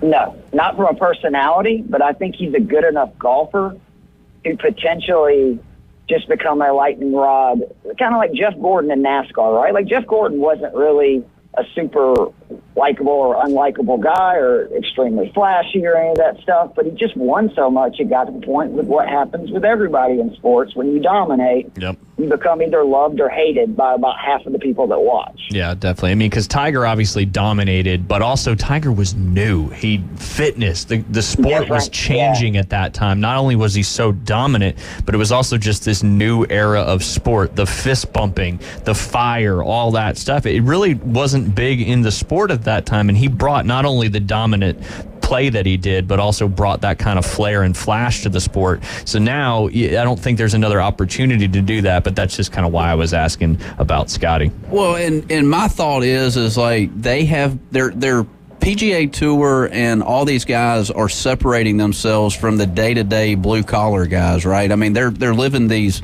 crazy lives, making all this money, so we can't relate to them anymore. However, I know social media is trying to bring that back into us from a viewership or whatever it may be, but it's still social media, and I just feel like they're just separate from all of us in a way. Do you guys feel the same way? Or, they're just making way too much money. Well, and I think that's kind of across the board with most sports nowadays, and golf just not that golf had to catch up, but with what the LIV brought to the table, and then kind of forced the hand of the PGA Tour to jack up these purses. Yeah, but I mean, you've seen it in baseball, you've seen it in football. Let's be honest, though, golf is like, at least with baseball, basketball, football, there's real physicality and a lot more injury risk, etc. These guys already have, like, the greatest job in the world. They play for a living, a sport that a lot of people spend every free moment that they have doing. Yeah, great point. But that's why I watch on Sundays, is because, look, Malnati, you talk about his post-game interview, his post-round interview on Sunday. That's what people want to see, is the emotion, all that. If you interview Scotty Scheffler, Dustin Johnson, whoever who are winning these golf tournaments, well, they're just like, man, that's a great win. I'm looking forward to next week. You want to hear more about Malnati's stories, and there's an avenue for all of that, in my opinion. Agreed. I agree. The Tour just does a bad job of that. Like, they should have been building that up on social media as the round was going on. You know what I mean? Like, they don't, to me, do a good job of telling stories during the round. Like, they give play-by-play calls on what's going on, but they don't really drive home the narrative. Something that wrestling does such a good job of is build up the story, and then the results will kind of make it bigger than it actually is. That's right. And that's how you connect with people, knowing their story and understanding. And I totally agree with you. We talked about this last week. The PGA Tour just does a terrible job in engaging their fans, whether that's giving them more content to be relatable to the players, doing more things. And we talked about it earlier this week, what Max Homa said. Don't follow the leaders on Friday. Follow everybody that's right on that cut line. That's right. That's way more parity. And what do people love in sports? Parity. So, competition. Yeah. That's what it's all about. So we'll see. It's just a weird place right now. And, I really think the Masters, which has nothing to do with the PGA Tour, couldn't come any quicker for the world of golf right now. They're going to get bigger and bigger. Like the majors, I mean, it's going to turn into tennis is what I'm concerned. That the majors are actually probably going to be bigger than they've ever been, because there's this beef, right, between the LIV and PGA guys. And, just, again, story. But it, in the process, is making every event for LIV and PGA less and less significant. Yeah, absolutely. All right, Keith, I know you got a lot to get into, so let's continue right on. I've been really disappointed this week that not much has been made about Scotty Scheffler trying to win his third straight PGA start, something that has only happened 36 times in Tour history. Obviously, Byron Nelson won 11 in a row. Tiger won 7. Hogan and Tiger won 6. Tiger won 5. Nelson, Hogan, Burt Jr. won 4. And then there was 28 players who won exactly 3. Do you know who the last one was, Ryan? To win 3 in a row. Your boy. I'm going to guess my Coastal Carolina Chanticleer fellow alum, Dustin Johnson, who no longer plays on the PGA. Exactly who it was. Yep. I remember. 2017 DJ. There's only been 8 guys since 1980, and 5 of them. Now that's if you're not including more than 3, and that's basically just talking about Tiger. Again, since 1980, DJ 2017, Rory 2014, VJ 2004, Tiger 2001, Tiger again in 2000, Duval in 97, Nick Price 93, Tom Watson 1980. It's an amazing feat. And I know a lot of people are going to poke holes in it because of obviously the guys missing from the LIV Tour. But I am shocked that more hasn't been made of it, because this is a chance to do something very rare in the game of golf. Well, it goes back to what we were literally just talking about in the PGA Tour's missed opportunities of telling stories and creating engagement. And maybe they are, and I'm just not seeing it. But you would think this would be, their main focal point to drive attention to the Texas Children's Houston Open. Absolutely. But I don't know. We shall see. One other thing I do want to touch real quickly. Is Scheffler the best golfer since Tiger? What do you guys think? Jay, I'll let you take that one first. I don't see it quite yet. I mean, if you give me another year, he wins Augusta, maybe wins another major 2 out of 4 this year, maybe I'll get on board. But right now, who is the best golfer since Tiger, then, in your opinion, Jay? Tiger. The question is, who's the best golfer since Tiger? Is it Scotty Scheffler or is it someone else? I'll chime in on this one. I'm going to say that it's Rory. Rory has, and I'm just going to put that because of the majors, right? And Scotty Scheffler's been very dominant on the PGA Tour. He's got one major to his credit. Granted, he's only been playing for 3 and 4 years, in majors. But you're defined, unfortunately, it's the world we live in, by how many majors you win. And Rory's won a lot of majors. Brooks Koepka's won a lot of majors. And I think either one of those two guys, you could say, is the best golfer since Tiger. I think Dustin was there for a little while, but he's kind of taking his money and just kind of chilling and doing Dustin things. But I would say Rory or Brooks Koepka, in my opinion. I don't think it's Scotty Scheffler. I think he still has to win a few majors. I agree. I mean, I think Scheffler has the potential to truly separate himself in the next year or two. And from a consistency standpoint, I think he is the best player since Tiger, because he's just always there. I mean, if you go back and look at his finishes, for now almost 3 years, it's just top 10, top 10, top 10, top 5, and then a good bit of wins. The major's the issue. I would almost even argue that DJ is the best golfer since Tiger, because he has the 2 majors. I know Rory has, 2 more, Koepka has 3 more, but look how much DJ won, which I don't think people understand how hard that is to do on the PGA Tour, especially from the 2000s on. Well, and he set the record, right, for most consecutive years winning a PGA Tour event. Obviously, that streak ended when he left for the LIV Tour. But, I mean, that in itself, I think Trey Jones, the coach of FSU's men's golf team, was the one that said you win like once every 3 or 4 years, maybe, on average on the PGA Tour if you're one of the top-level golfers. So to win as much as Scotty is doing as consistently as, but I agree with you. I mean, DJ, the stretch of golf he was playing, in that time frame when he finally broke that major bubble after getting absolutely hosed at Whistling Straits. I'll never forget that, for getting in trouble for grounding his club in a waste area. Yes, they put a notice to competitors, but I'm still mad at that tournament competition committee for not... Yeah, rules official said told him. Yeah, sure. Absolutely. And don't let spectators go in. If you're going to call it a bunker, do not let spectators go in there. That should... If spectators can go in it, it's a waste area, and you shouldn't have to deal with the same as a bunker. But anyway, that's neither here nor there. And I mean, DJ, to your credit too, is so close to winning, another 5 to 10 majors. Which I know you could say the same about Rory as well. Bill. But I just feel like DJ's been, was so consistent, and to me, that's greatness at especially a professional level in golf. And it's why I give Greg Norman a lot more credit than most people do.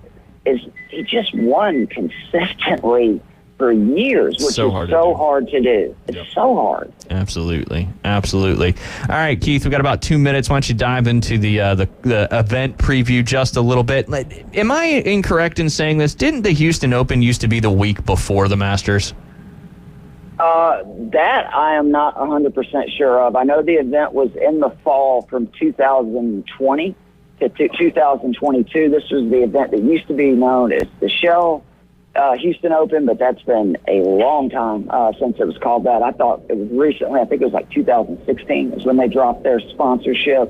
But the event being moved to this time, I know is the first time that's happened in several years, and that's kind of where I begin my preview. Is it's going to play so much different, because when it was played in the fall, everything that is an all Bermuda course was Bermuda, right? Firm, fast, especially that rough.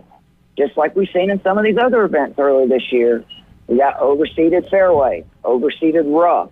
Huge difference in 3 inches of Bermuda rough and 1.5 inches of overseeded rye rough, which is what they're dealing with this week.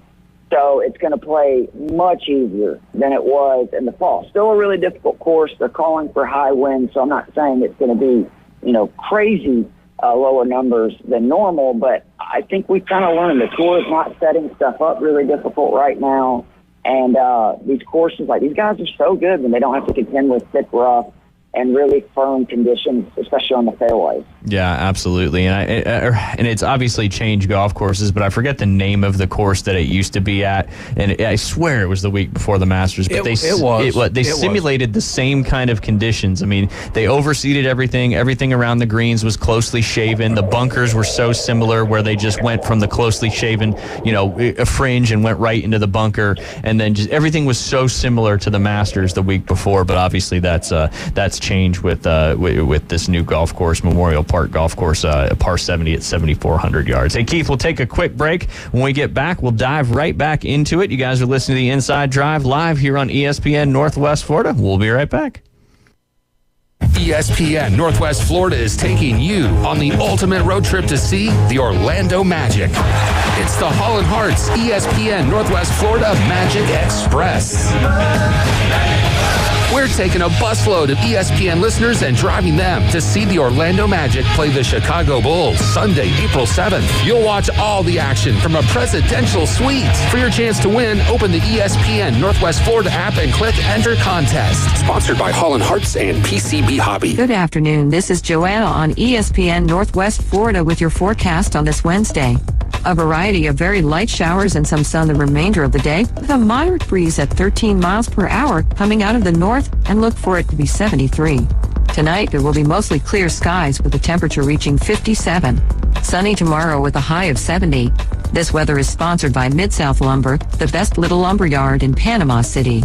Thank you for tuning into ESPN Northwest Florida. Rely on it. Bestway Portable Buildings has been your portable building specialist since 1989. Before you invest your hard-earned money someplace else, owner Jason Mulder invites you to stop by Bestway and get a quote on just about any size building. And whether you buy with Bestway or not, it's worth the trip just to meet Bestway Buddy. Say hello, buddy.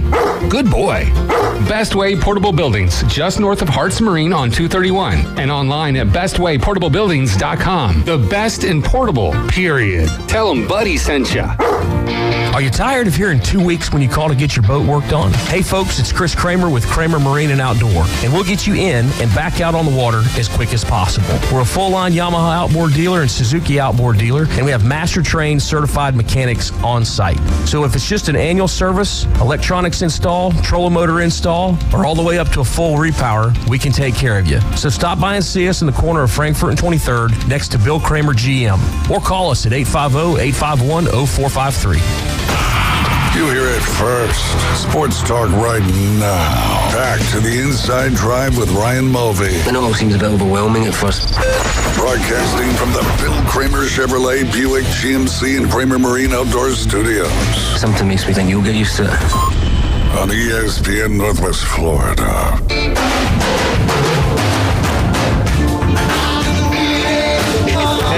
Welcome back. You're listening to the Inside Drive live here on ESPN Northwest Florida. Keith, before we get back to you, I screwed up. I screwed the pooch in the last segment, and I forgot to call the name for the race to Talladega. Kathleen, if you are out there, give us a call, 850-215-6290. How fast you get to the phones and give us a call will be your qualifying time. If you are the fastest qualifying time in this week, you will earn 2 tickets to the Geico 500 up there at the Talladega Super Speedway.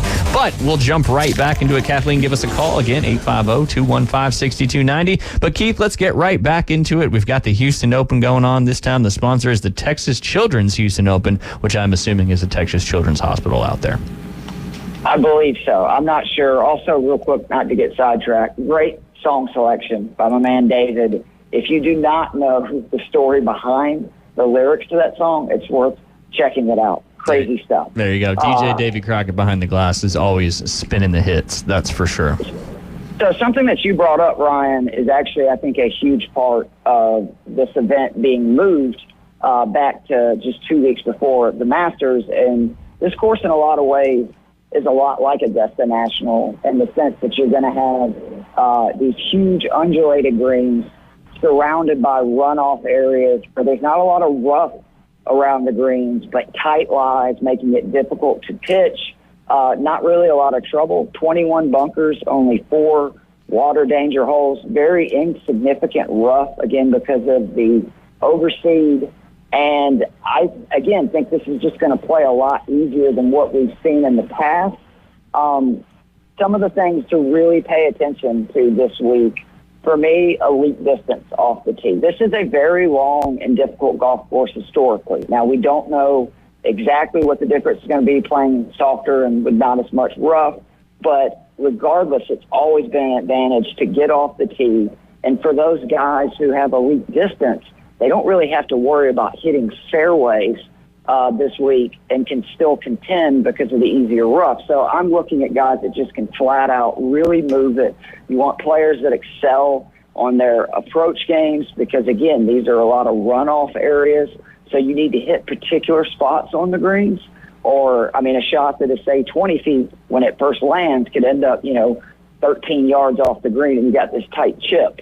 Having said that, very important to get up and down around the greens. Scrambling around the greens is something I leaned into heavily this week.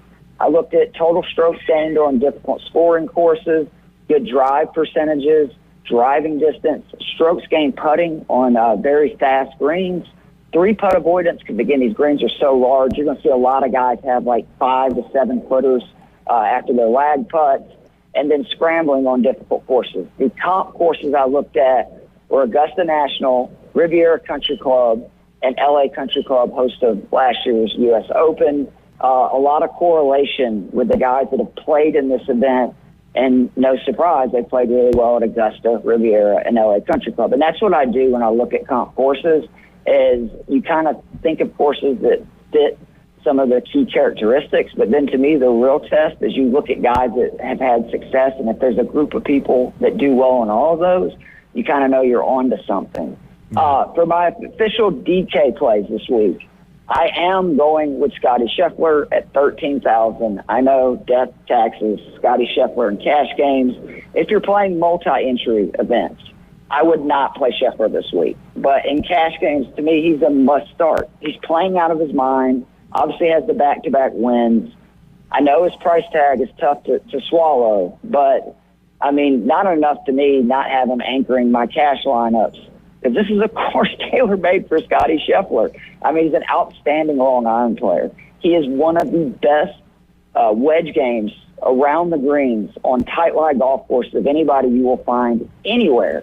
Obviously, we know he's got 10-point accuracy design, so he's got both of those checked. And then how about this stat? He has won now 5 events in the last 2 years that are on Bermuda courses that are overseeded. That includes 2 players, the WGC match play, which he almost won a second time, and the Phoenix Open twice. So, I mean, it's just he's going to have a huge advantage off the tee. He will gain, again, huge strokes around the greens and on approach. And then I just think that in this field, Scheffler ranks top 5 in strokes gained approach, off the tee, and around the green, not to mention strokes gained total, over his last 24 rounds. He's the first in the field by over half a stroke in total strokes gained on long, difficult courses. This is a tailor-made Scheffler venue. I cannot tell you to bet him at 3-1. That is insane. It's insane. Insane. But it would not shock me at all if he wins yet again this weekend. I actually think that it's almost 50-50 with the way he's playing of him versus the field this week. Which is absolutely wild. And that gets back to your point you were saying earlier. I mean, is he the best golfer since Tiger? And I think at the moment, the way he's playing golf right now, you could make that argument. I think overall, there's some other guys, which we talked about, that kind of fit that mold. But if he continues what he's doing, I don't see that being different for much longer. Well, we know everything's bigger in Texas. What about 6'9", 9-inch Tony Finau? What do you think about him this week? He won there last year, kind of flying under the radar for this event. I did not take him, but I don't hate putting money on him to win or having him in your DK lineup because obviously he's got a good track record at this venue. He plays well at Augusta. He plays well at Riviera. I don't remember how he did at the U.S. Open last year, but this is definitely a course built for Finau's game because he's got raw power, good long iron player. And this is a course that putting, like, it helps, obviously, if you putt well, but if you look historically, you don't have to putt really well to win here, which that's obviously Finau's bugaboo, Scheffler's bugaboo a lot of times. Yeah, absolutely. I didn't know Finau was 6'9". When you said that, I was actually surprised. I know he's a big fella, but 6'9" is almost 7 foot. I mean, I'm reading it. If the internet doesn't lie, I mean, the internet does lie. All right, let me keep going. Meters? Yeah. Yeah, right. All right, Jason Day is second in my lineup, 9,500. He's 22-1 to win. 6'4". He's 6'4". There we go.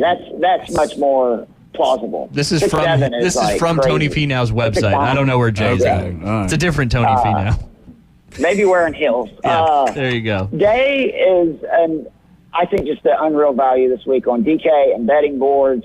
For starters, great track record at all these comp courses. Riviera, Augusta, And he plays as well on these courses because he's got plenty of length off the tee, but it's his unreal abilities around the greens, putting and chipping, is why I love him so much. He's played this course very well since they moved it to this venue in 2020, multiple top 20 finishes.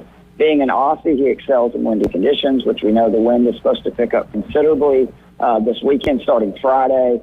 And he is fifth in the field in strokes gained on Texas courses, fourth in strokes gained on courses with large greens, seventh in strokes gained around the greens on courses where scrambling is difficult. My only concern with Day this week is his iron play has been a little shabby this year, to put it nicely.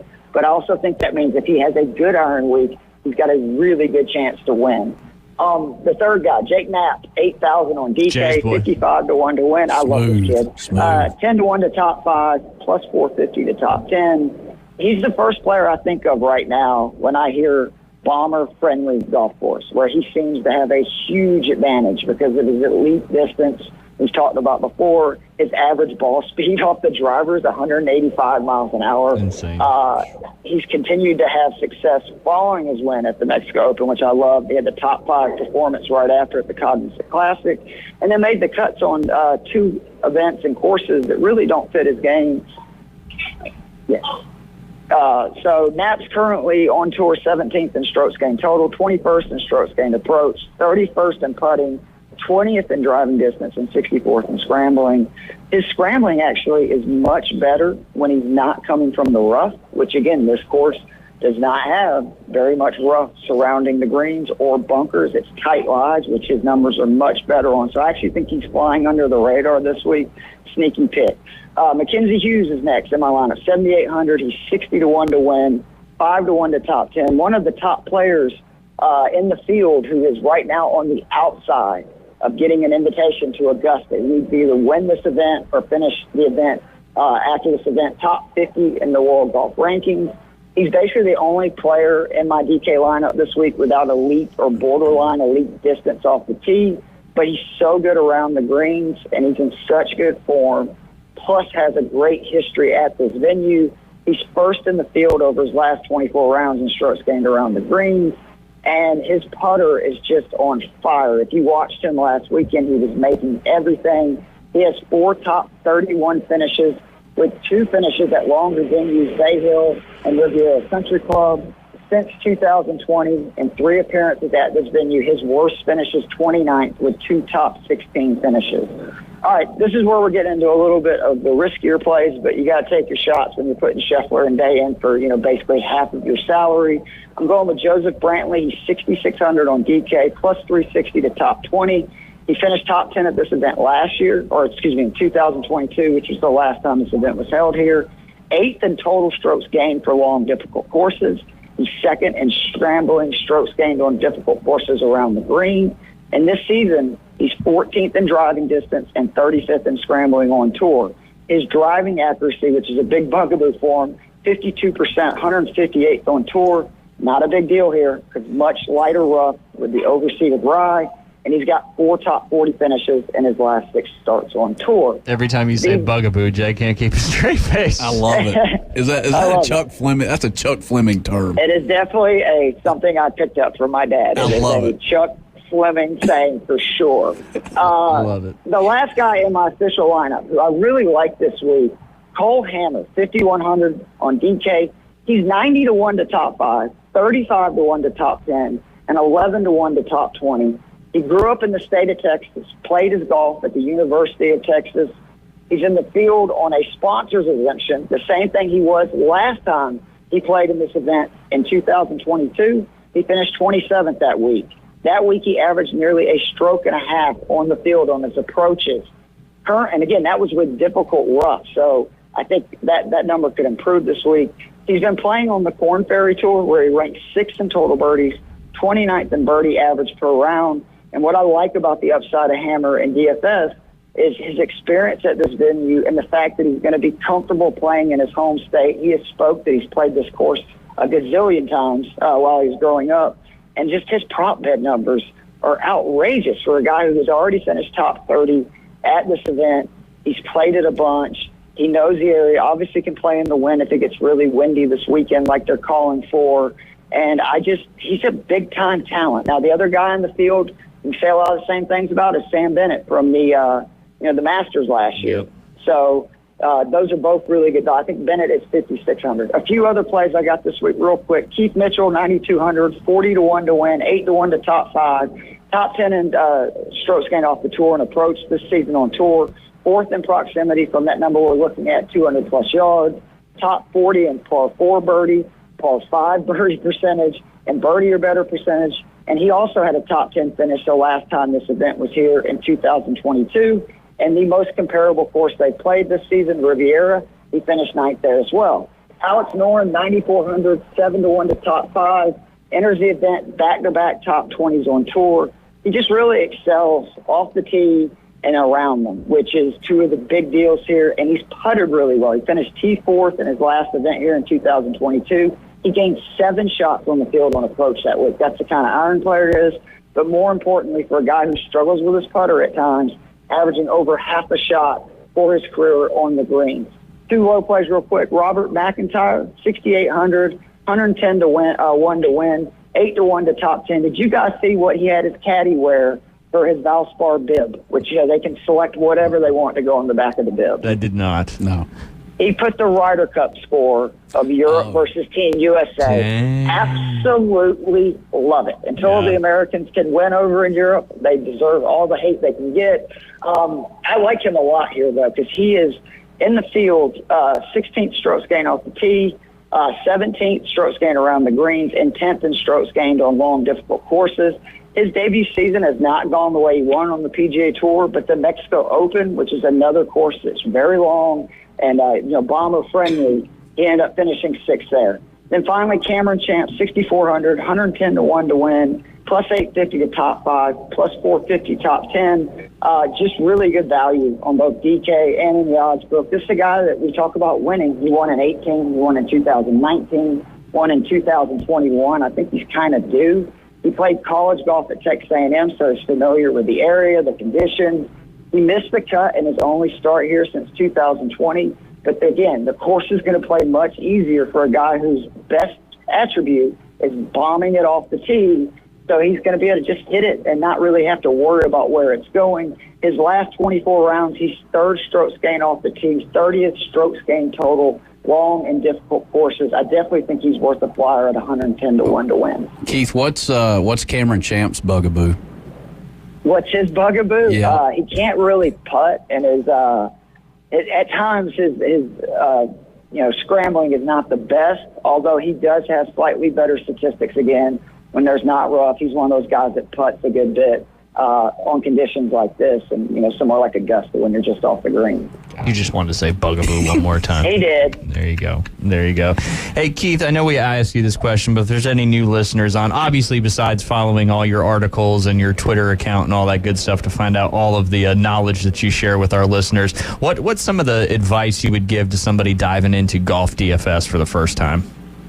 The first thing is you need to decide, do you want to try to win consistent money, but probably not at huge increments, or do you want to be really aggressive knowing that there's probably a more than better chance you're going to lose your money most of the time, but have much more higher upside in the amounts you win? Because if you do these MME or multi-entry events, you have to do as many entries as possible, and you need to really focus your lineup on a player's ownership projections. You want players that are not highly owned, and you want guys that basically if they're not owned, they do well, you're going to do really well, right? Because you're not sharing players with the rest of the field.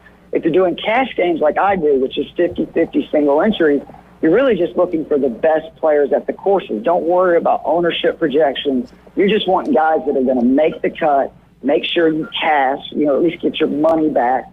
And hopefully if you have a good week, you can still win, don't get me wrong, considerable money, but you're never going to win like $100,000 in a single entry event to where there's like some $4 or $5 multi-entry events where first place is, that kind of money. Yeah, definitely. Strategy is key, and whatever your desired outcome kind of leads into that strategy. And then before we let you go, Keith, tell everybody where they can find all of your expert information. So you can find me at Keith Fleming. That's KeithFleming, as Jay likes to say, on the X/Twitter.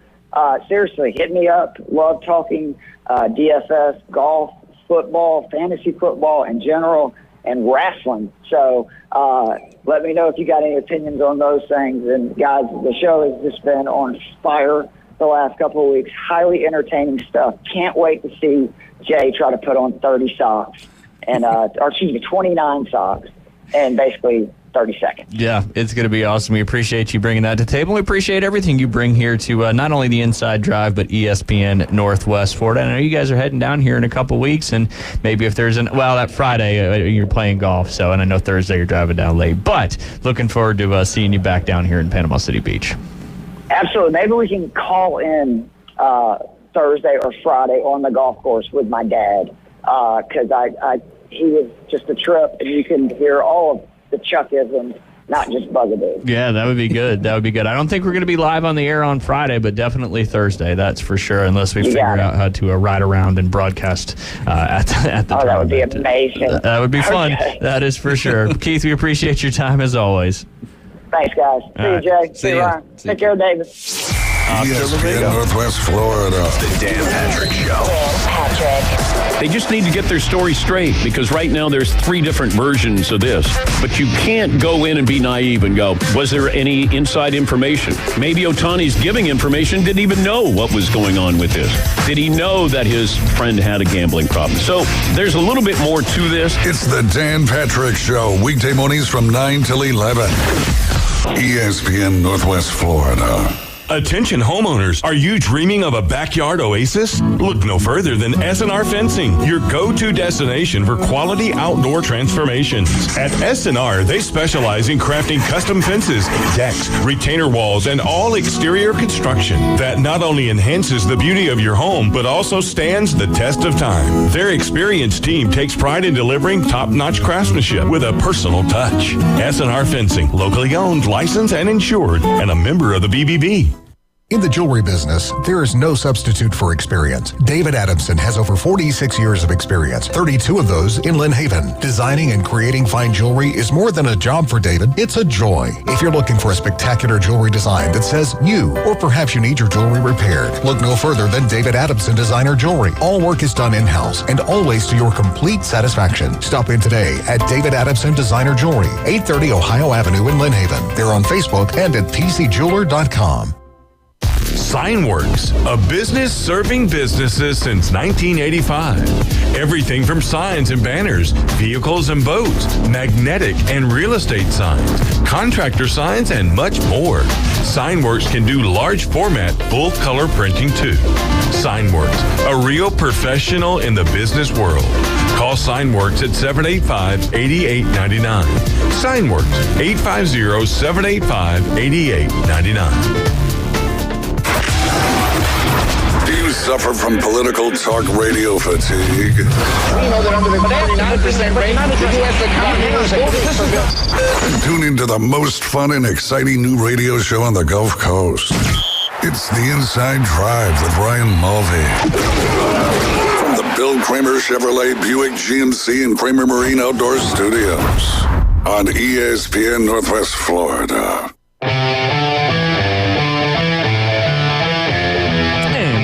You're listening to The Inside Drive live here on ESPN Northwest Florida. It's hard.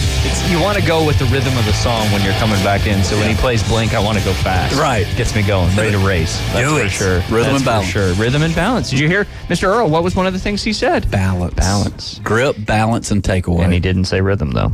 He didn't say rhythm, but Mr. Earl's got more rhythm than all of us combined. You got he that didn't have right. to say that. That's for sure. Absolutely. It's been a good show. It's been fun. It has. It's been a week full of guests, and that doesn't stop tomorrow. Tomorrow we're excited.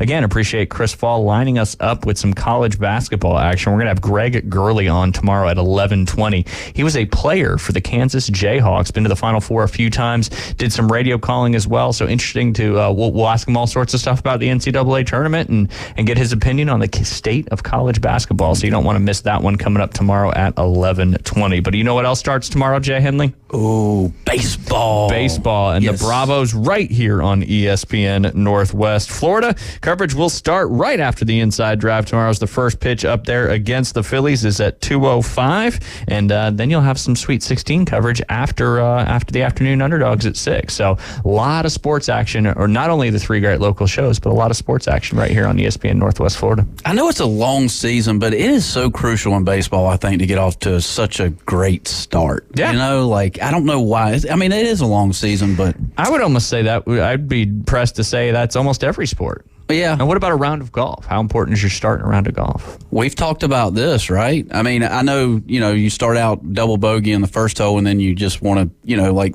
human nature's like, I just want to give up, but you got to fight through it. It all adds up to the same score. Yeah, and they say it's a bad omen to birdie the first hole. That's right. And then some people say you can't birdie them all unless you birdie the first one. And but typically, you're not birdieing them all if you're playing individual stroke play. That's right. Scramble, different story. Or as Earl says, you can tell he's part of the old garden golf because the old garden golf calls a scramble or a captain's choice a select shot. A select shot. You don't hear it very often, but you still hear it every once in a while. I knew what he was talking about. Yeah, absolutely. Yeah. Guy Pollard, one of my good friends, he calls it a select shot as well. So. Interesting. It's because you are selecting the shot to choose. Right. It's the literal word to describe what a scramble or a captain's choice is. Yes. Not a best ball. If you call it a best ball, that's incorrect. You're playing your own ball. You're playing your own ball in a best ball, That's not right. a scramble.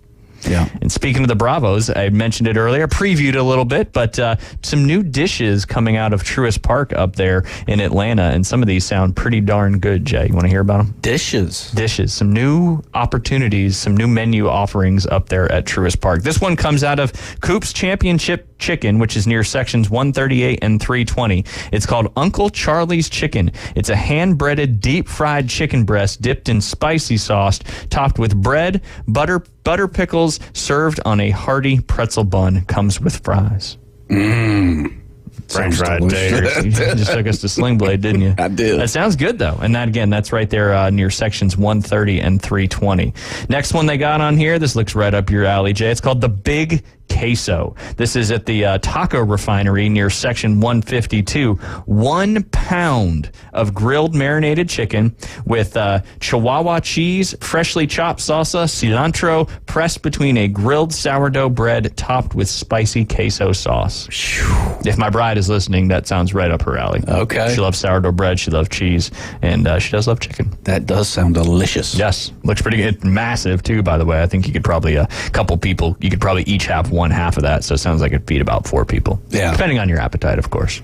It just sounds like a lot sitting in a seat watching a ball game. I'm just kind of a hot dog and a drink kind of guy, That was going to be one of my points, once we got through this, is it easier just to grab the old bag of peanuts and a hot dog, or is it, how are you, this next one specifically, how are you supposed to handle a foul ball if you got all this going on? Yeah.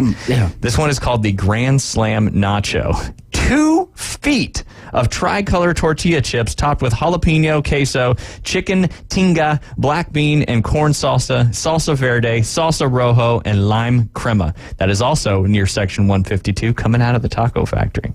I mean, a foul ball comes to you, there's a lot of nachos going everywhere. Or you're just not worried about the ball and you're focused on the food. Or you plan strategically and you get there maybe 30 minutes before the first pitch and you go ahead and eat this at the Taco Factory near section 152 and not bring it back to the stands. That'd be very smart. I like the way you analyze strategery. That. If you have the time to get there and decide to go in and eat before the game starts. But yeah, that one looks pretty spectacular if you're a big nacho person, that's for sure.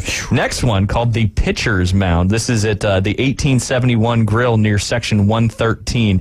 And again, this is just from the Truist Park Facebook page, so you can see pictures of these delicious dishes. This is a generous helping of waffle fries topped with slow smoked brisket served with spicy cheese sauce, pico de gallo, salsa rojo, and lime crema. Ooh, massive pile of food there. I'm hungry. I know, right? Jeez. All this talk about food, and these look certainly delicious. Again, that's near section 113 coming out of the 1871 Grill. That's one thing about baseball stadiums nowadays is like the food offerings have become more and more like bunch of different restaurants at these ballparks, where back in the day it was, you go to the concessions and you get your hot dog, you get your popcorn, your peanuts, whatever it may be. And nowadays they're serving basically what you would see like on diners, drive-ins, and dives, which is pretty cool. Yeah, I guess. Yeah. David's like, screw it. I'm not getting any of this stuff. No, Just heck give me a hot no. dog. Give me a hot dog and a water, baby. That's it. Well, and the other thing, not to get off topic here, but I was at the Kia Center last Sunday. It is cashless at Kia Center. They don't accept any cash at all. And all you brought with you was cash. Right? Yeah. Yeah. I'm like, dang, but. I don't know. I don't know if Turner Field. What am I talking You're about? going two stadium names two ago. stadiums back. Yeah.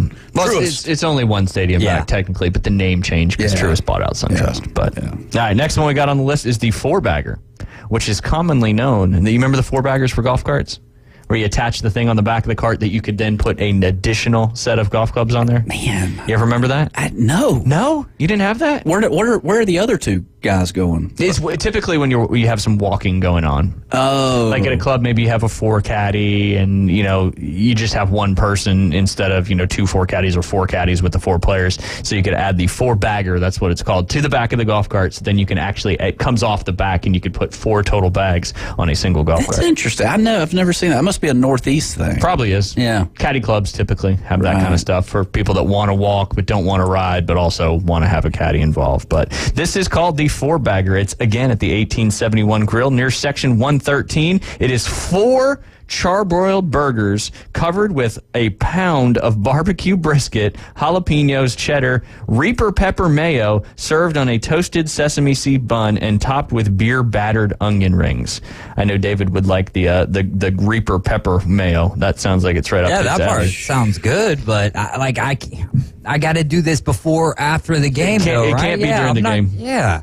I'm also thinking about a July 12th, businessman special, as I say, at 2 o'clock in the afternoon. We'll drink a couple 32-ounce beers with that, too. It's 100 degrees outside. No, thank you. This isn't a good advertisement for Truist Park's food, but just still wanted to discuss all the fun things. All right. Well, for the people who are there more for the food than the baseball, it's perfect. But for me, I don't want to sit there. No, I get it. I wouldn't either. Peanuts and popcorn. Give me a water. And I need like a table to have. Like if I've got 4 burgers in the same entree. Again, it sounds like it's for you and a couple others, but yeah, if you're doing that by yourself, then yeah, that's true. All right, this one kind of reels back a little bit in the direction of your traditional baseball to a certain degree, but not really. This is from Slice near Section 112. It's called the Dinger. It is featuring an all-beef meatballs, braised in-house, made with marinara sauce, topped with melted mozzarella, and served on a classic Italian roll. Basically, like a what's the Parmesan meat? What's it called? Like a meatball sub. Yeah, it's a meatball sub with a bunch of cheese and Parmesan. That's what it looks like.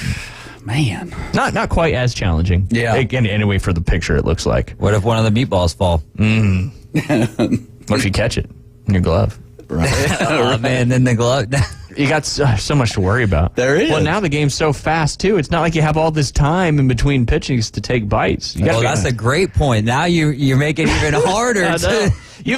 These are non-stands related food items here. Go to the chop house for these ones. Yep, right. Exactly. All right, here you go. We're bringing in a hot dog, but it's a little bit of a step up from your traditional hot dog. It's called the Perimeter Dog, again at the 1871 Grill. This is near Section 141. It's a foot-long, half-pound hot dog. That's fair, right? Mm-hmm. You can handle that in the seats. Yeah, sure. However, it's topped with sweet bacon jam, spicy sport peppers, diced Vidalia onions, and lemon pepper Dijon sauce. All those double adjectives for what? Spicy sport. What is a spicy sport pepper? I've never heard sport used in the word. Yeah. Yeah. Did you just measure a hot dog by poundage? I thought it was measured by length. Is that no? Are we doing? Well, it was both. It was length and weight. Oh, okay. It's a foot-long, half-pound hot dog. Oh, we've added the half-pound. So dirty girthy. Yeah. Which tells you that not all foot-long hot dogs are indeed a half-pound. Yeah. Yeah. Because like you said, it's about the girth. Now, are you cutting that into a 6-incher, or are you, what you doing with it? You eating it? I'm probably not eating it in general, but if I had to, I feel like cutting would be necessary. Yeah, I agree. Again, depending on my scenario. Where am I at? Mm-hmm. Is the game going on? Am I in the stands? Am I at a restaurant? I don't know. Yeah. Are the kids driving me crazy? We'll see. I'll throw the hot dog at the kids. I don't know. It just depends on what's going down. All right, just one more to get through real quick. This is called the Fielder's Catch. Just another kind of wild one that they're bringing up there to Truist Park. This is at the Coors Light Chop House. Cool little spot there out in right field, if I remember correctly. Yeah. 2 lobster tails, 3 fried oysters, sweet potato fries, candied bacon, lettuce, heirloom tomatoes, spicy peach remoulade, and a split top bun right there at the Coors Chop House. Wow. 2 twin lobster tails. That is ridiculous. Wonder how much that one will set you back. No kidding. I can't imagine. Twin lobster tails. No prices on there. No. Somebody commented on this post and said that'll be $89.95. Yeah, that's legit. If you want to break it down to just have the one lobster tail, $89.95. Twins? No, double that. Yeah, absolutely. So those are some of the new options that'll not be debuting until, next weekend. I think the 9th is their first home game, if I remember the schedule off the top of my head. They've got 2 series on the road, and then they come back home to Truist Park.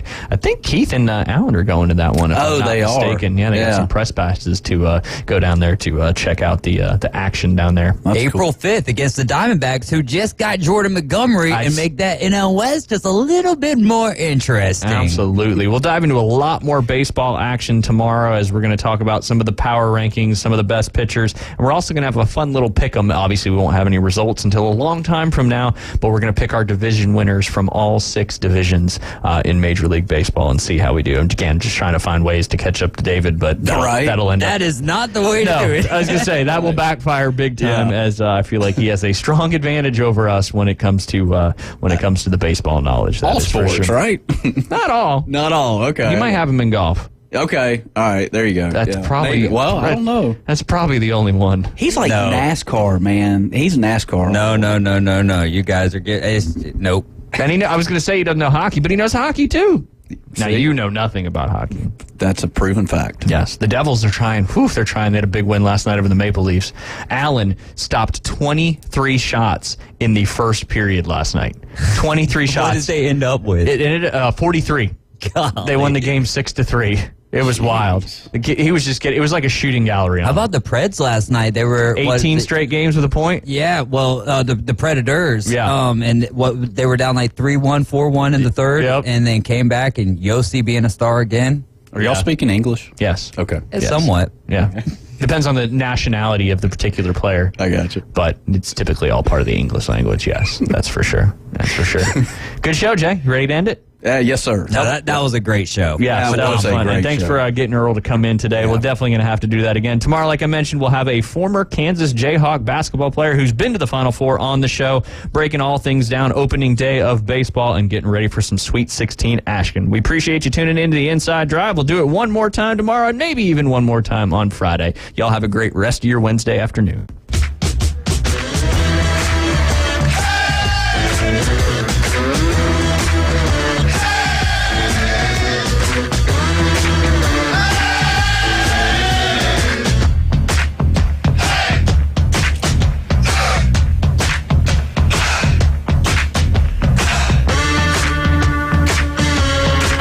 ESPN Northwest Florida. The NCAA Men's Basketball Championship Tournament plays